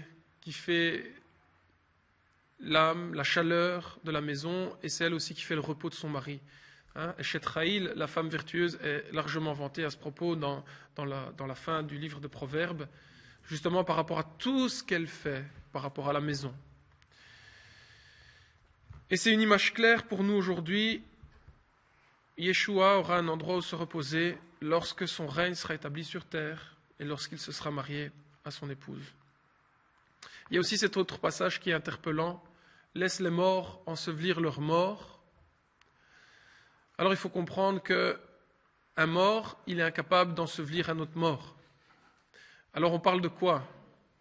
On parle laisse les morts spirituels, ceux qui ne sont pas régénérés par le Saint-Esprit, ensevelir ceux qui ont réellement perdu. Il dit, mais quiconque regarde en arrière n'est pas bon pour le royaume des cieux. Et c'est là où nous, on doit aussi comprendre. On a été régénérés par le Saint-Esprit. On doit tâcher d'apporter la bonne nouvelle et de prier pour nos frères et sœurs qui sont toujours dans les ténèbres, qu'ils soient aussi ravivés, qu'ils soient régénérés par la présence du Saint-Esprit dans leur vie. Mais un jour, lorsqu'il faudra faire un choix, lorsqu'un jour on nous appellera, il ne faudra plus regarder en arrière à ce moment-là parce que le temps de regarder en arrière aura cessé. Et maintenant, l'Éternel nous appellera à regarder en avant ou vers les cieux, c'est-à-dire celui qui doit y venir, c'est l'époux. Voilà. Je vous remercie de votre attention. C'était un vrai plaisir de pouvoir partager ce sujet très large sur l'époux et l'épouse. Et maintenant, j'aimerais aussi qu'en retour, vous m'enrichissiez. Alors, s'il y a des questions, s'il y a des réflexions parallèles par rapport à ce qu'on a dit, je suis largement preneur. C'est moi qui commence. Voilà, Lucas, tu as dit la mort de Sarah. Parlez plus fort. Comme l'épouse est morte. Hein? Le parallèle est bien, mais on pourra faire aussi d'autres parallèles. Comme on dit, la Bible, c'est un livre qui s'escoute toujours. Et l'esprit est On toujours... t'entend pas, il faut parler plus fort, on t'entend pas. Le micro. C'est bon, ça. Voilà. Je répète juste ce que Lucas venait de dire, hein, concernant que l'épouse est morte, concernant le parallèle qu'il a fait avec Sarah. Hein. Je viens de dire que dans la parole de Dieu, on pourra dire beaucoup de choses et on pourra examiner tellement de choses et je crois que par là, on pourra s'élargir dans l'ensemble. Hein? Et je voudrais un peu m'élargir de ce que Lucas vient de dire et de pouvoir dire aussi autre chose de la façon comme aussi l'Éternel me fait comprendre à moi-même. Parce que dans le Sinaï, c'est justement dans le Sinaï que l'épouse est présente. Et c'est dans le Sinaï que l'Éternel donne à son peuple les commandements. Et c'est là, justement, c'est à partir de là que l'épouse doit naître. C'est à partir de là que Dieu donne un ordre à un peuple qui est choisi pour que ce peuple va dans le monde pour faire connaître le véritable Dieu à travers les commandements que Dieu a donnés. Et c'est à travers de là, c'est par ce départ, plus tard, on pourra connaître une épouse qui a obéi au commandement de l'Éternel. Alors, de l'image, je le vois comme point de départ. Hein? Et quand on prend le départ, on peut vraiment suivre et arriver à une épouse qui est vraiment purifiée, lavée par le sang de l'agneau. Lucas, tu as lu Osée, chapitre 2, verset 16, qui m'a vraiment bien régalé. C'est-à-dire que cette épouse va dans le désert, comme tu dis. Hein? Mais il y a un autre parallèle qui se trouve dans Jérémie, chapitre 31, verset 2, où ce passage, il dit que l'Israël, c'est celui qui est appelé, choisi de la part de Dieu, il passe au glaive, c'est-à-dire il ne passe pas la grande tribulation, il ne passe pas tous les grands conflits qui vont arriver dans ce monde. C'est-à-dire qu'il va être gardé parce que cette femme qui représente cet Israël, comme on le voit dans l'Apocalypse chapitre 12, il va vers son lieu de repos, il va vers un endroit qu'on appelle le désert, et c'est là qu'il va être protégé dans un endroit que Dieu a promis. Hein? Or, l'épouse est l'épouse. L'Église est l'ensemble de tous les croyants. Mais dans l'ensemble de tous les croyants, il faut savoir qui est l'épouse, qui sont les serviteurs, qui sont les fidèles. Comme tu as lu aussi dans Apocalypse chapitre 22, l'esprit et l'épouse disent « Viens Seigneur Yeshua ». Et c'est correct. Mais il n'y a pas que l'esprit et l'épouse qui disent « Viens Seigneur Yeshua ». Il y a ceux qui entendent la parole de Dieu, disent aussi « Viens Seigneur Yeshua ». Mais il n'y a pas que eux. Il y a encore d'autres qui ont soif de la parole de Dieu et qui disent « Viens Seigneur Yeshua ». Et c'est justement, il faut boire à cette source de vie qui nous amène vers celui qui est la vie éternelle. Et là, tu as cité un passage qui vraiment il m'a régalé très bien dans Éphésiens chapitre 5 à partir du verset 32, que cette épouse, cette église, cette Keïla, la Kala, est purifiée par l'eau et la parole. Il parle de deux choses qui, je voudrais bien faire le parallèle avec Nicodème au chapitre 3, quand il dit « Celui qui n'est pas né de nouveau ne peut pas voir le royaume de Dieu ». Ça, c'est pour ceux qui sont nés de nouveau. Mais concernant naître d'eau et d'esprit, parce que l'eau est la parole, comme la parole est esprit et vie, alors naître d'eau et d'esprit, c'est-à-dire que la parole vivante, là, c'est pour entrer dans le royaume de Dieu. Et il y a deux catégories, c'est-à-dire qu'une épouse qui est sans tache, sans ride, qui va vers son désert, et il y a une autre qui doit encore se purifier et qui doit passer par cette tribulation, on va dire, hein, parce qu'en dehors d'eux, il y a un passage de l'Apocalypse au chapitre 17 où il dit « Sortez de la Babylone ». Mais pour sortir, encore aujourd'hui, on voit beaucoup de croyants qui sont lavés dans le sang de l'agneau, qui croient en Yeshua, mais ils ont encore des liens, ils ne sont pas purs. Mais au moment où ces choses ils se présenteront, à ce moment-là, ils vont vraiment payer le prix. C'est-à-dire qu'ils vont vraiment se purifier. Et d'ailleurs, il y a cette manifestation dans l'Apocalypse où il dit le parallèle, mais d'où il vient, toute cette grande foule? D'où il vient? Qui sont-ils?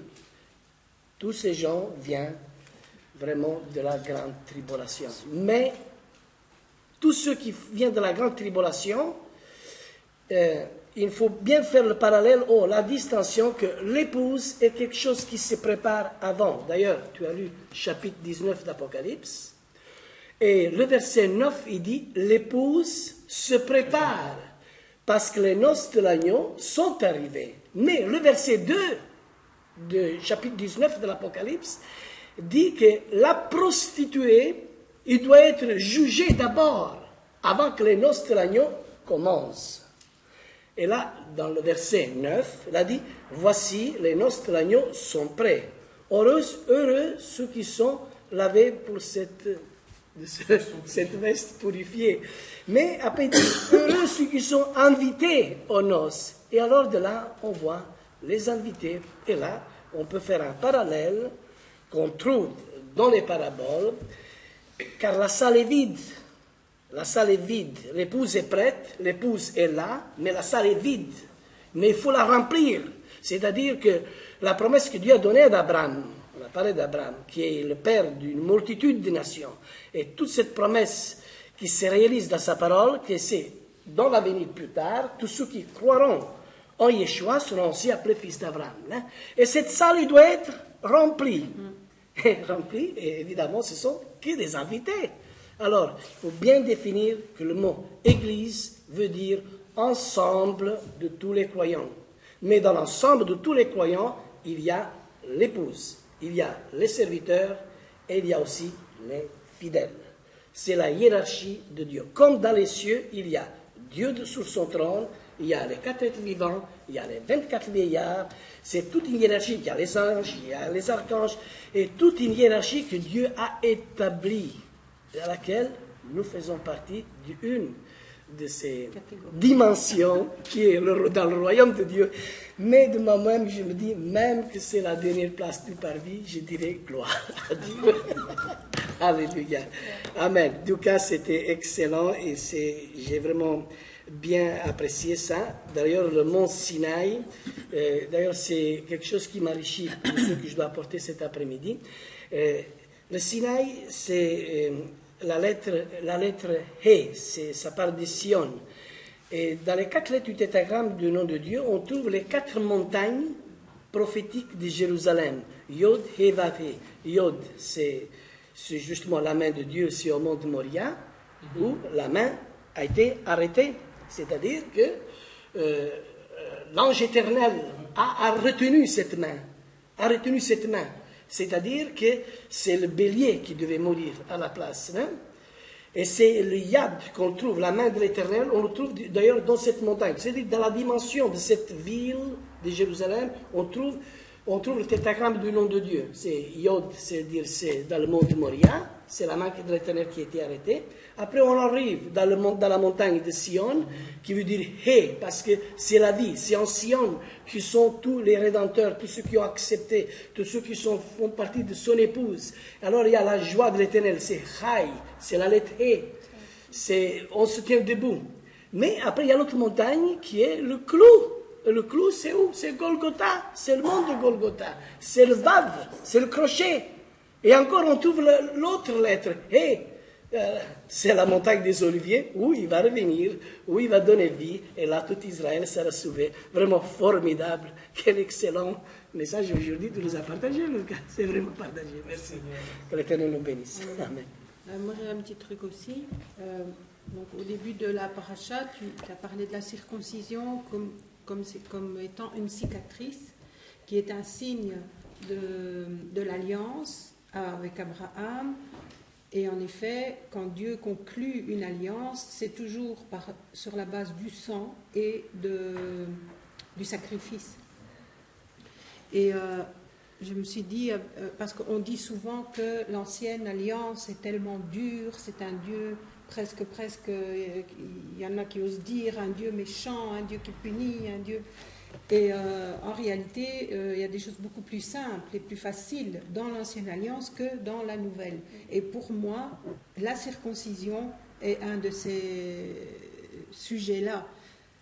Alors je m'explique, la circoncision d'Abraham, c'est une cicatrice qui doit être visible et qui l'est dans la chair et qui fait suite à une alliance scellée par le sang et par le sacrifice. Ça se voit facilement. D'ailleurs, les nazis, pour embarquer des enfants qui étaient protégés dans des familles cachées, il suffisait qu'ils baissaient leurs petits pantalons et ils savaient automatiquement que ce n'était pas un enfant de la maison parce que cette cicatrice est visible. Notre circoncision, elle doit être celle du cœur, comme dit l'apôtre Paul, mais elle doit se voir aussi. Et la circoncision du cœur, elle ne se voit pas aussi facilement qu'en baissant un pantalon ou voilà. Cette circoncision, elle doit se voir néanmoins et elle ne se voit pas à l'œil nu. Et pourtant, nous sommes aussi entrés dans une alliance, dans l'alliance, par un sacrifice également parfait, un Messie, un Seigneur qui a aussi eu c'était la dernière alliance. Et donc, nous sommes entrés, le premier signe est là, le sacrifice est là. Et le deuxième signe, il doit être là aussi, celui de la circoncision qui doit se voir absolument si nous sommes vraiment au Seigneur. Et ça me fait penser aussi du fait que nous sommes, par Yeshua, nous sommes la descendance d'Abraham. Donc cette circoncision en tant que signe, elle doit être là et elle doit se voir. Évidemment, la circoncision du cœur que nous devons montrer, c'est celle qui... il faudra qu'elle se voie par notre comportement et par notre style de vie, qui doit être un style biblique. Et voilà. Et la dernière chose, on a parlé de contrôler le contrôle de nos ennemis, sur nos ennemis. Nous ne pouvons pas l'avoir, nous, dans la chair, c'est clair et net, parce que souvent l'ennemi peut être beaucoup plus fort que nous. Et seul Yeshua, comme tu as dit, aura ce contrôle total. Il l'a déjà, évidemment, dans les lieux célestes, quand il reviendra avec son armée et tout le monde le verra. Il aura cette victoire finale aux yeux de tous avec son armée sur son ennemi. Mais je voulais juste dire qu'aujourd'hui, spirituellement, dans nos vies, c'est déjà le cas. C'est par lui que nous avons la victoire sur nos ennemis, pas nous-mêmes. Mais par lui et dans son nom, spirituellement, Amen. nous avons la victoire sur nos ennemis. Et moi, j'ai vécu, quand j'ai eu mon embolie pulmonaire, ma triple embolie pulmonaire, j'ai vraiment vécu ça. Le Seigneur qui est venu avec son armée. Et dans le psaume 18, si vous voulez, vous le lirez à la maison, il est bien écrit, j'étais dans un état d'épuisement, j'étais en train de presque mourir, si je peux me permettre de parler un peu de ce témoignage. J'étais entre la vie et la mort, on ne savait pas si j'allais passer la nuit parce que j'avais une triple embolie, 3 emboles qui étaient coincées dans l'artère pulmonaire. J'avais beaucoup de mal à respirer. Dans la chambre juste à côté, une dame du même âge que moi était là pour la même raison. Et malheureusement, elle n'a pas vu le jour le matin quand il s'est levé. Et moi, j'étais partie dans le même sens. Et j'ai vécu vraiment, le Seigneur est venu me visiter dans cette chambre où j'étais seule. Et je sentais que je partais tout doucement. J'ai vu quelque chose, je ne vais pas tout raconter parce que ça prend longtemps. Mais ce qui est sûr, c'est que j'étais dans un état d'épuisement total. Et j'ai vécu l'arrivée de l'ennemi qui vient déstabiliser, qui vient narguer d'une manière vraiment incroyable. Et je n'en pouvais plus. Et j'ai dit, vraiment, la seule chose que j'ai pu dire, c'est Seigneur, j'ai plus de force, je ne peux plus. Et je sentais que j'allais mourir, quoi. Et le Seigneur, il m'a dit de prendre ma Bible alors que je ne savais pas bouger. J'étais dans un état de douleur inexprimable. J'ai eu 4 enfants, j'ai accouché 4 fois sans péridurale. J'ai eu moins mal que ce que j'avais là comme douleur. Et le Seigneur m'a dit, prends ta Bible. Je ne pouvais pas bouger. J'ai dit, elle était juste là à côté sur ma table de nuit, la table de nuit complètement collée sur le lit. Et je dis, comment je peux prendre ma Bible? Je ne peux pas. Mais j'ai arrêté de respirer le peu d'air que je prenais et j'ai tendu le bras comme j'ai pu, j'ai pris ma Bible. Je n'en revenais pas que j'y arrivais déjà. Et ce jour-là, mon frère qui était revenu de l'assemblée où nous allions à ce moment-là m'avait apporté une carte d'une sœur. Et il avait mis à la première page, comme ça, dans la Bible ici, il avait mis juste là. Il me l'a donnée, mais comme je ne pouvais pas la lire, j'ai dit, je ne peux pas mettre là dans ma Bible. Et il l'a mis là, et voilà. Et le Seigneur me dit d'ouvrir cette première page, et je vois cette carte de la sœur. Et j'ouvre cette carte. Je pensais y trouver un mot d'encouragement. Bon, elle savait que j'étais à l'hôpital, on prie pour toi, ce genre de choses. Il ne faisait rien écrit sur cette carte. En plein milieu, il faisait juste écrit psaume 18. Et 118 ou 18 18, psaume 18, et ça, le psaume dit, je m'écrie, loué soit l'Éternel, Amen. et je suis délivré de tous mes ennemis. Et je peux vous dire que mes ennemis étaient là. Amen. Ils étaient là, ils ont voulu à ma vie. Et puis vous continuez à lire, et il est écrit, les liens de la mort m'avaient environné. Et c'était vraiment du vécu à l'état pur. Et dit, j'ai envoyé mon armée et l'Éternel est venu sur ses nuées, de ses narines sortait ceci et cela. Et il a mis tous les ennemis en fuite. Je veux simplement dire par là, d'abord donner la gloire à Dieu et ensuite dire que quand on est vraiment au bout, qu'on n'en peut plus, que même la mort, elle est là devant votre nez, que vos ennemis sont là autour de vous en train de vous dire c'est bon maintenant, c'est terminé pour toi. Il y a une paix qui reste parce que le Seigneur est là. Il suffit d'avoir une pensée vers lui et il est venu. Et aussi pour répondre à ce que tu disais tout à l'heure, que Dieu répond à l'avance. Oh, ça, c'est... Ce psaume 18 se trouvait avant même que j'en ai besoin. Comme il a vu Rebecca. Oui, avant même que j'en ai besoin, ça se trouvait là. Et des trucs comme ça, je pense que chacun de nous qui avons une vie serrée comme ça avec le Seigneur, on l'a vécu à un moment ou à un autre, de se poser une question et avant même de s'adresser à Dieu, on obtient la réponse. C'est magnifique, le Seigneur est vraiment... En écoutant, ça me faisait vraiment penser au contrôle des ennemis. Qui est notre véritable ennemi? La chair et le sang ou les dominations? Alors on sait qu'Yeshua, il nous a eu la victoire sur l'image spirituelle qui sont les dominations, et il aura la victoire sur l'image physique, les véritables ennemis physiques de l'Apocalypse, il aura la victoire. Et le dernier ennemi, c'est la mort. Alors je pense que la descendance de Rebecca a vu en Yeshua une grande victoire. Amen. Une grande victoire. il y avait aussi cette parabole, la parabole des 10 vierges. Je ne vais pas lire toute la parabole. Hein.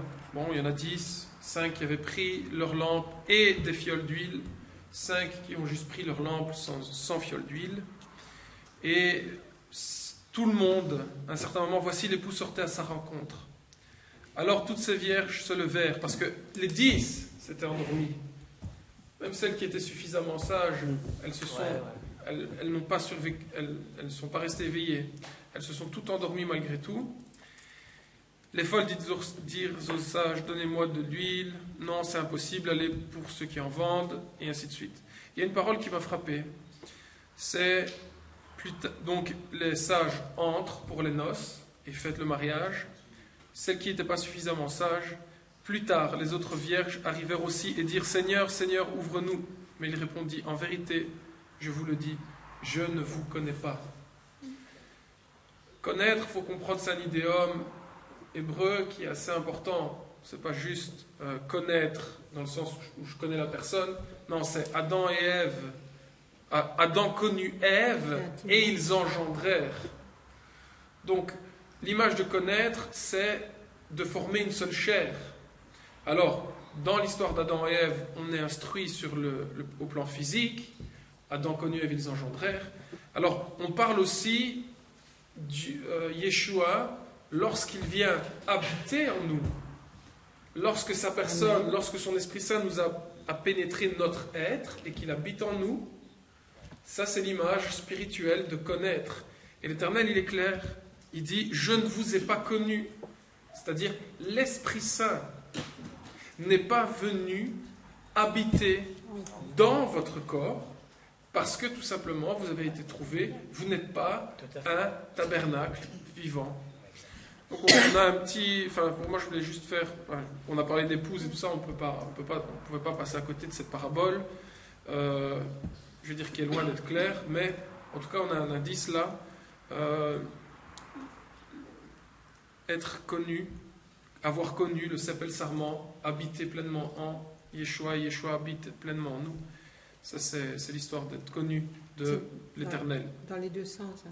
Dans les deux sens. Yeshua, il dit, je ne vous ai pas connu, ça veut dire, je ne suis pas venu en vous. Ouais. Et puis, il dit, si dans un autre verset, il dit, je ne sais plus le début du verset, et il dit, et vous me connaîtrez. Ouais. Et la fois où il adresse cette même parole... Le connaître dans ce sens-là. La vérité vous affranchira. La fois où il adresse cette même parole, c'est quand il y a des gens qui viennent vers lui et qui lui disent, Seigneur, Seigneur, on a prophétisé, on a fait des miracles, blablabla. Arrière de moi, je ne vous connais pas. Et on sait que ça, ce passage s'adresse réellement aux faux prophètes qui parlent au nom de Dieu, mais qui instruisent à ne pas marcher selon les voies de l'Éternel. Hein, on l'avait clairement établi l'année passée pour les parachas. Donc je pense qu'ici on a un élément important afin d'y voir un peu plus clair dans cette parabole. Ils font pour eux et pas pour Dieu. Tout à fait. Parce qu'il y a beaucoup de faux prophètes, comme Yeshua disait, qui sont sortis, mais de quel Messie on parle, de quel Christ aussi, hein?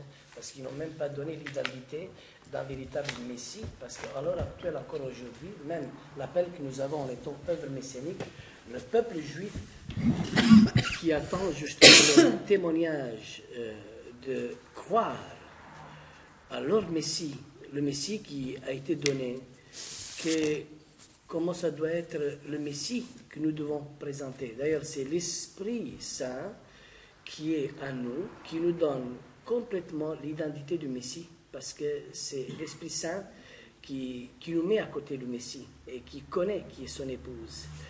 Et l'identité du Messie, elle est très claire pour celui qui est né d'eau et d'esprit. Pour celui qui est né de nouveau, ils doivent encore naître d'eau et d'esprit. Il est né de nouveau pour voir le royaume de Dieu. Mais pour entrer dans le royaume de Dieu, il doit encore faire une démarche de naître d'eau et d'esprit, d'être sanctifié dans l'esprit, dans l'âme et dans l'être. C'est-à-dire, c'est à travers les commandements de Dieu qu'il nous a donnés et à travers la Ruach HaKodesh qui nous inspire que nous pouvons avoir cette aide. Alors, quelle est l'identité du Messie que nous pouvons apporter et que nous apportons aujourd'hui au peuple juif? Mais aujourd'hui, le peuple juif, qu'est-ce qu'il nous dit?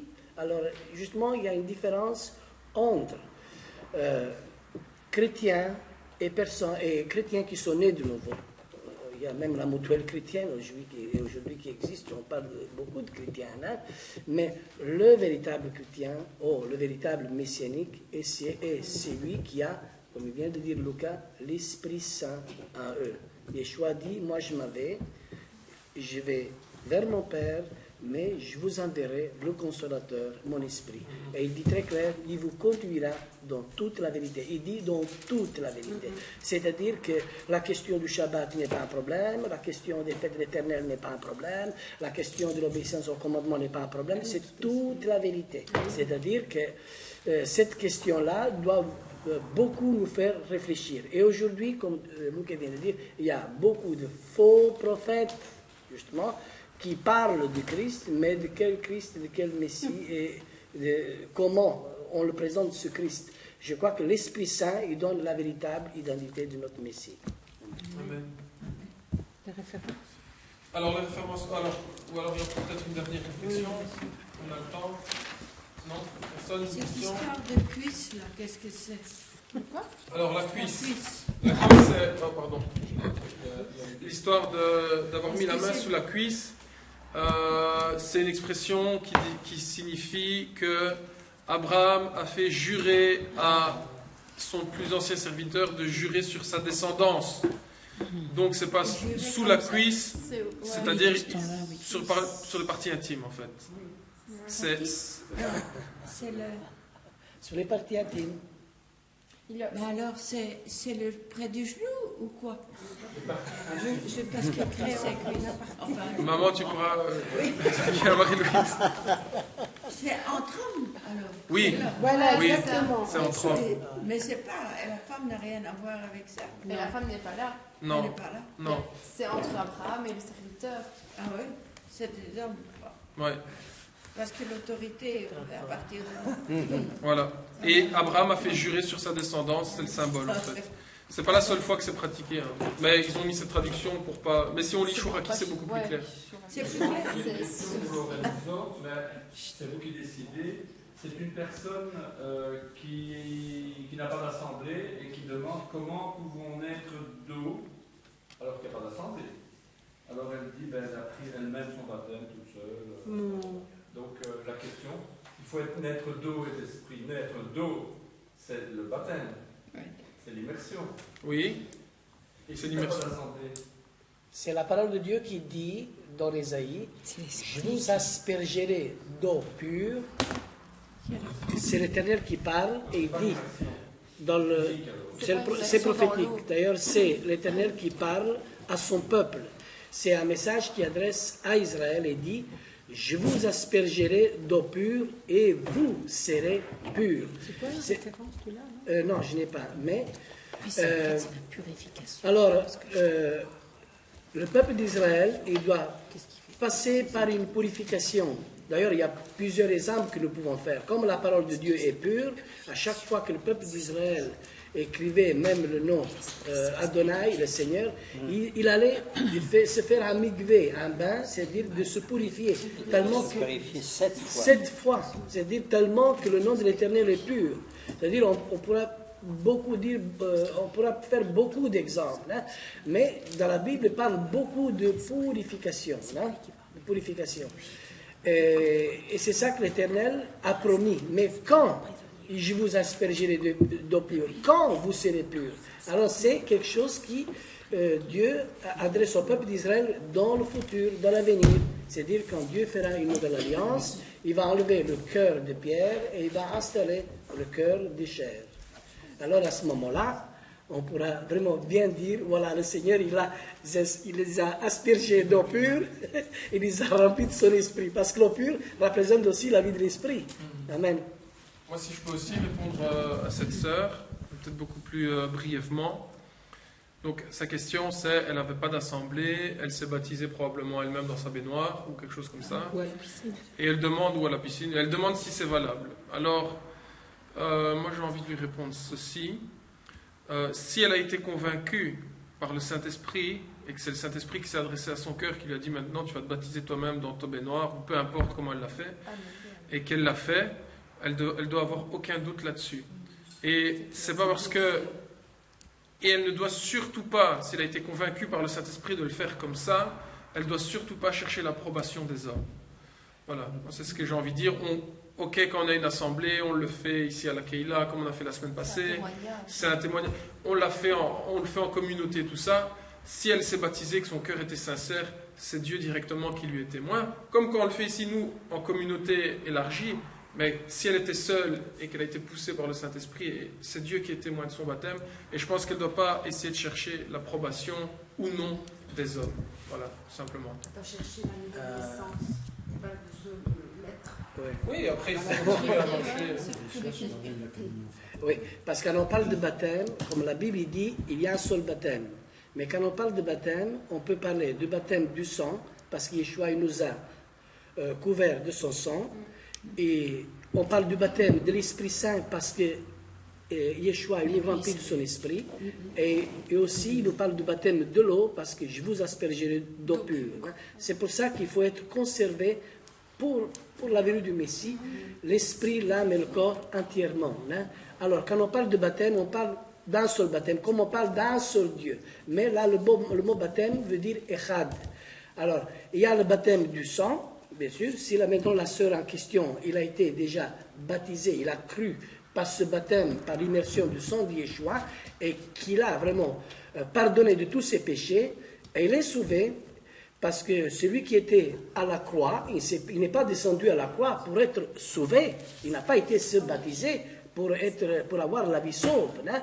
Mais Yeshua il a dit, aujourd'hui tu seras avec moi dans le paradis. Maintenant, s'il y a une autre occasion dans laquelle, si la personne en question a un doute, parce que s'il n'a pas de doute, je m'appuie sur ce qu'il a dit, c'est ok. Mais s'il a un doute, il peut venir nous trouver, être ici et organiser un baptême qui soit à la gloire de l'Éternel. Que Dieu soit béni. Amen. Ok. Les références pour la semaine prochaine, ou Georges, tu as quelque chose? Ouais, tu n'avais pas quelque chose à ajouter? Non? Ok.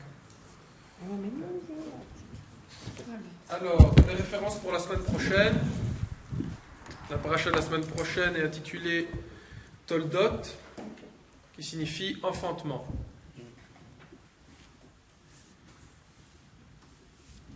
Toldot, enfantement. Genèse 25, verset 19.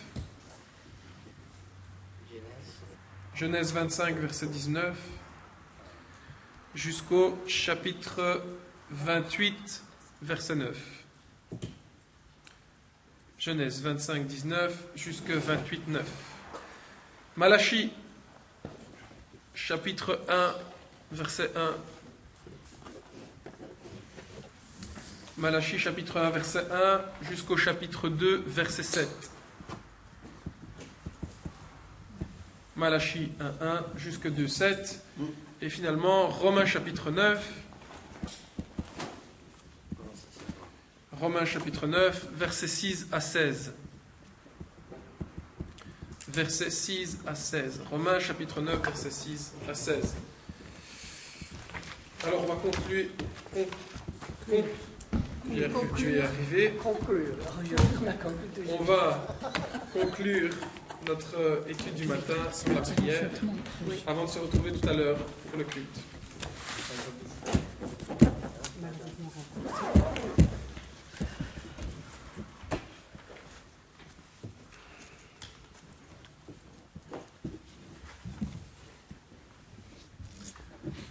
Adonai Elohim, Dieu d'Abraham, d'Isaac et de Jacob, Éternel notre Dieu, Seigneur, on vient devant toi, Seigneur, pour encore te glorifier, Seigneur, en ce jour de Shabbat, ces instants, Seigneur, que tu as mis à notre disposition, ces instants qui sont une bénédiction, Seigneur, dans la communion fraternelle, dans l'étude de ta parole, dans ce partage ensemble les uns avec les autres, Seigneur. Je te remercie, Seigneur, pour ces moments que nous avons pu passer en ta présence également, Seigneur. Te dire merci de ce qu'avant même, Seigneur, qu'on t'ait prié, Seigneur, tu réponds, Seigneur, à nos demandes. Seigneur, on a tellement parfois tendance à te limiter. Et on se dit, si on ne demande pas, tu ne nous exauceras pas, Seigneur. Mais toi, Seigneur, tu sièges sur nos cœurs. Et avant même que notre souhait soit monté jusqu'à notre cerveau, Seigneur, tu l'as vu, Seigneur. et tu réponds, Seigneur, à ces prières. Merci car tu es tellement puissant, Seigneur, tu es puissant, tu es si puissant, Seigneur, pour ces choses. Seigneur, je vais encore te remettre ces différents sujets que nous avons partagés, te demander de mettre la paix dans notre cœur, te demander, Seigneur, de continuer de nous instruire, Seigneur, à ton sujet, au sujet de celui qui était, qui est et qui vient, Seigneur, car tu es le seul et l'unique. À quel autre sujet, Seigneur, que toi nous pourrions apprendre, Seigneur? Et Seigneur, je te demande de continuer, Seigneur, d'ôter l'aveuglement qui est encore partiel, Seigneur, sur nos regards qu'on porte vers toi, afin que nous puissions te contempler dans ta pleine gloire, Seigneur, afin que nous puissions te voir de plus en plus, Seigneur, et que tu sois tout finalement, Seigneur, parce que c'est ta parole qui le dit. Seigneur, vraiment que cet appel d'Abraham, Seigneur, puisse être notre appel. Seigneur, on a cru pendant des années que toutes ces choses n'avaient rien à voir, que toutes ces choses étaient séparées. Mais Seigneur, si on est la descendance d'Abraham, Seigneur, son appel nous concerne. Et Seigneur, Abraham, Seigneur, tu lui as donné le hé, tu lui as donné ton esprit, Seigneur, afin qu'il puisse parvenir à accomplir cette tâche. Seigneur, ouvre-nous les yeux aussi, Seigneur, sur le fait que sans ton esprit, Seigneur, nous ne pourrons rien, Seigneur. Et Seigneur, c'est ce qu'on veut te demander, Seigneur, que chaque jour notre chair diminue et ton esprit augmente, Seigneur, afin que par ton esprit, nous puissions répondre à cet appel qui a été celui de notre Père Abraham, Seigneur. Nous puissions garder, Seigneur, la voie de l'Éternel, pratiquer les voies de l'Éternel et les enseigner, Seigneur, à nos enfants, à ceux qui viendront après nous, Seigneur, à la génération suivante, Seigneur, jusqu'au jour où toute chose sera rétablie par ta présence, Seigneur, par la victoire que tu auras eue, Seigneur, sur les ennemis, Seigneur, et que tu auras instauré ton règne, Seigneur. Seigneur, donne-nous aussi de comprendre, Seigneur, le travail qu'a dû accomplir, Seigneur, Rebecca, Seigneur, l'épouse qui s'était préparée, qui n'a pas simplement attendu, mais qui s'est purifiée, Seigneur, qui a été purifiée par les eaux du baptême, par le sang de Yeshua et par la parole vivante, Seigneur. Oui, que la parole vivante nous habite, que tous tes commandements, Seigneur, soient gravés sur nos cœurs, change nos cœurs de pierre en cœurs de chair, et que, Seigneur, le baptême des eaux, notre repentance, Seigneur, ne s'éteigne pas en nous, qu'elle soit active, Seigneur, tous les jours de notre vie, Seigneur, jusqu'à ce que, comme le dit Jacques, nous soyons complets, soyons des hommes complets et faits en toi, Seigneur. Pas en dehors de toi, mais en toi, Seigneur. Seigneur, tes mystères sont grands. Continue de nous faire la grâce de nous les révéler, Seigneur. Encore merci pour tout et pour ce Shabbat, Seigneur, pour cette réunion tout à l'heure aussi, ce culte que nous voulons te donner. Encore, donne-nous beaucoup de bénédictions, Seigneur. Je remets chaque personne, personnellement, Seigneur, devant toi. Je te remercie pour chaque présence ici, Seigneur, pour aussi toutes les personnes qui nous regardent sur Internet, Seigneur. Je te prie également pour tous ces frères et sœurs qui sont en communion avec nous, Seigneur, par cet outil. Et je te demande de mettre dans la paix de ta paix, Seigneur, la paix qui vient d'en haut dans le cœur de chacun, Seigneur. Vraiment, Seigneur, merci pour tout ce que tu fais, Seigneur, au milieu de nous. Sois glorifié, sois exalté, sois élevé d'âge en âge, Seigneur. Dans le nom tout-puissant de Yeshua, Mashiach. Amen.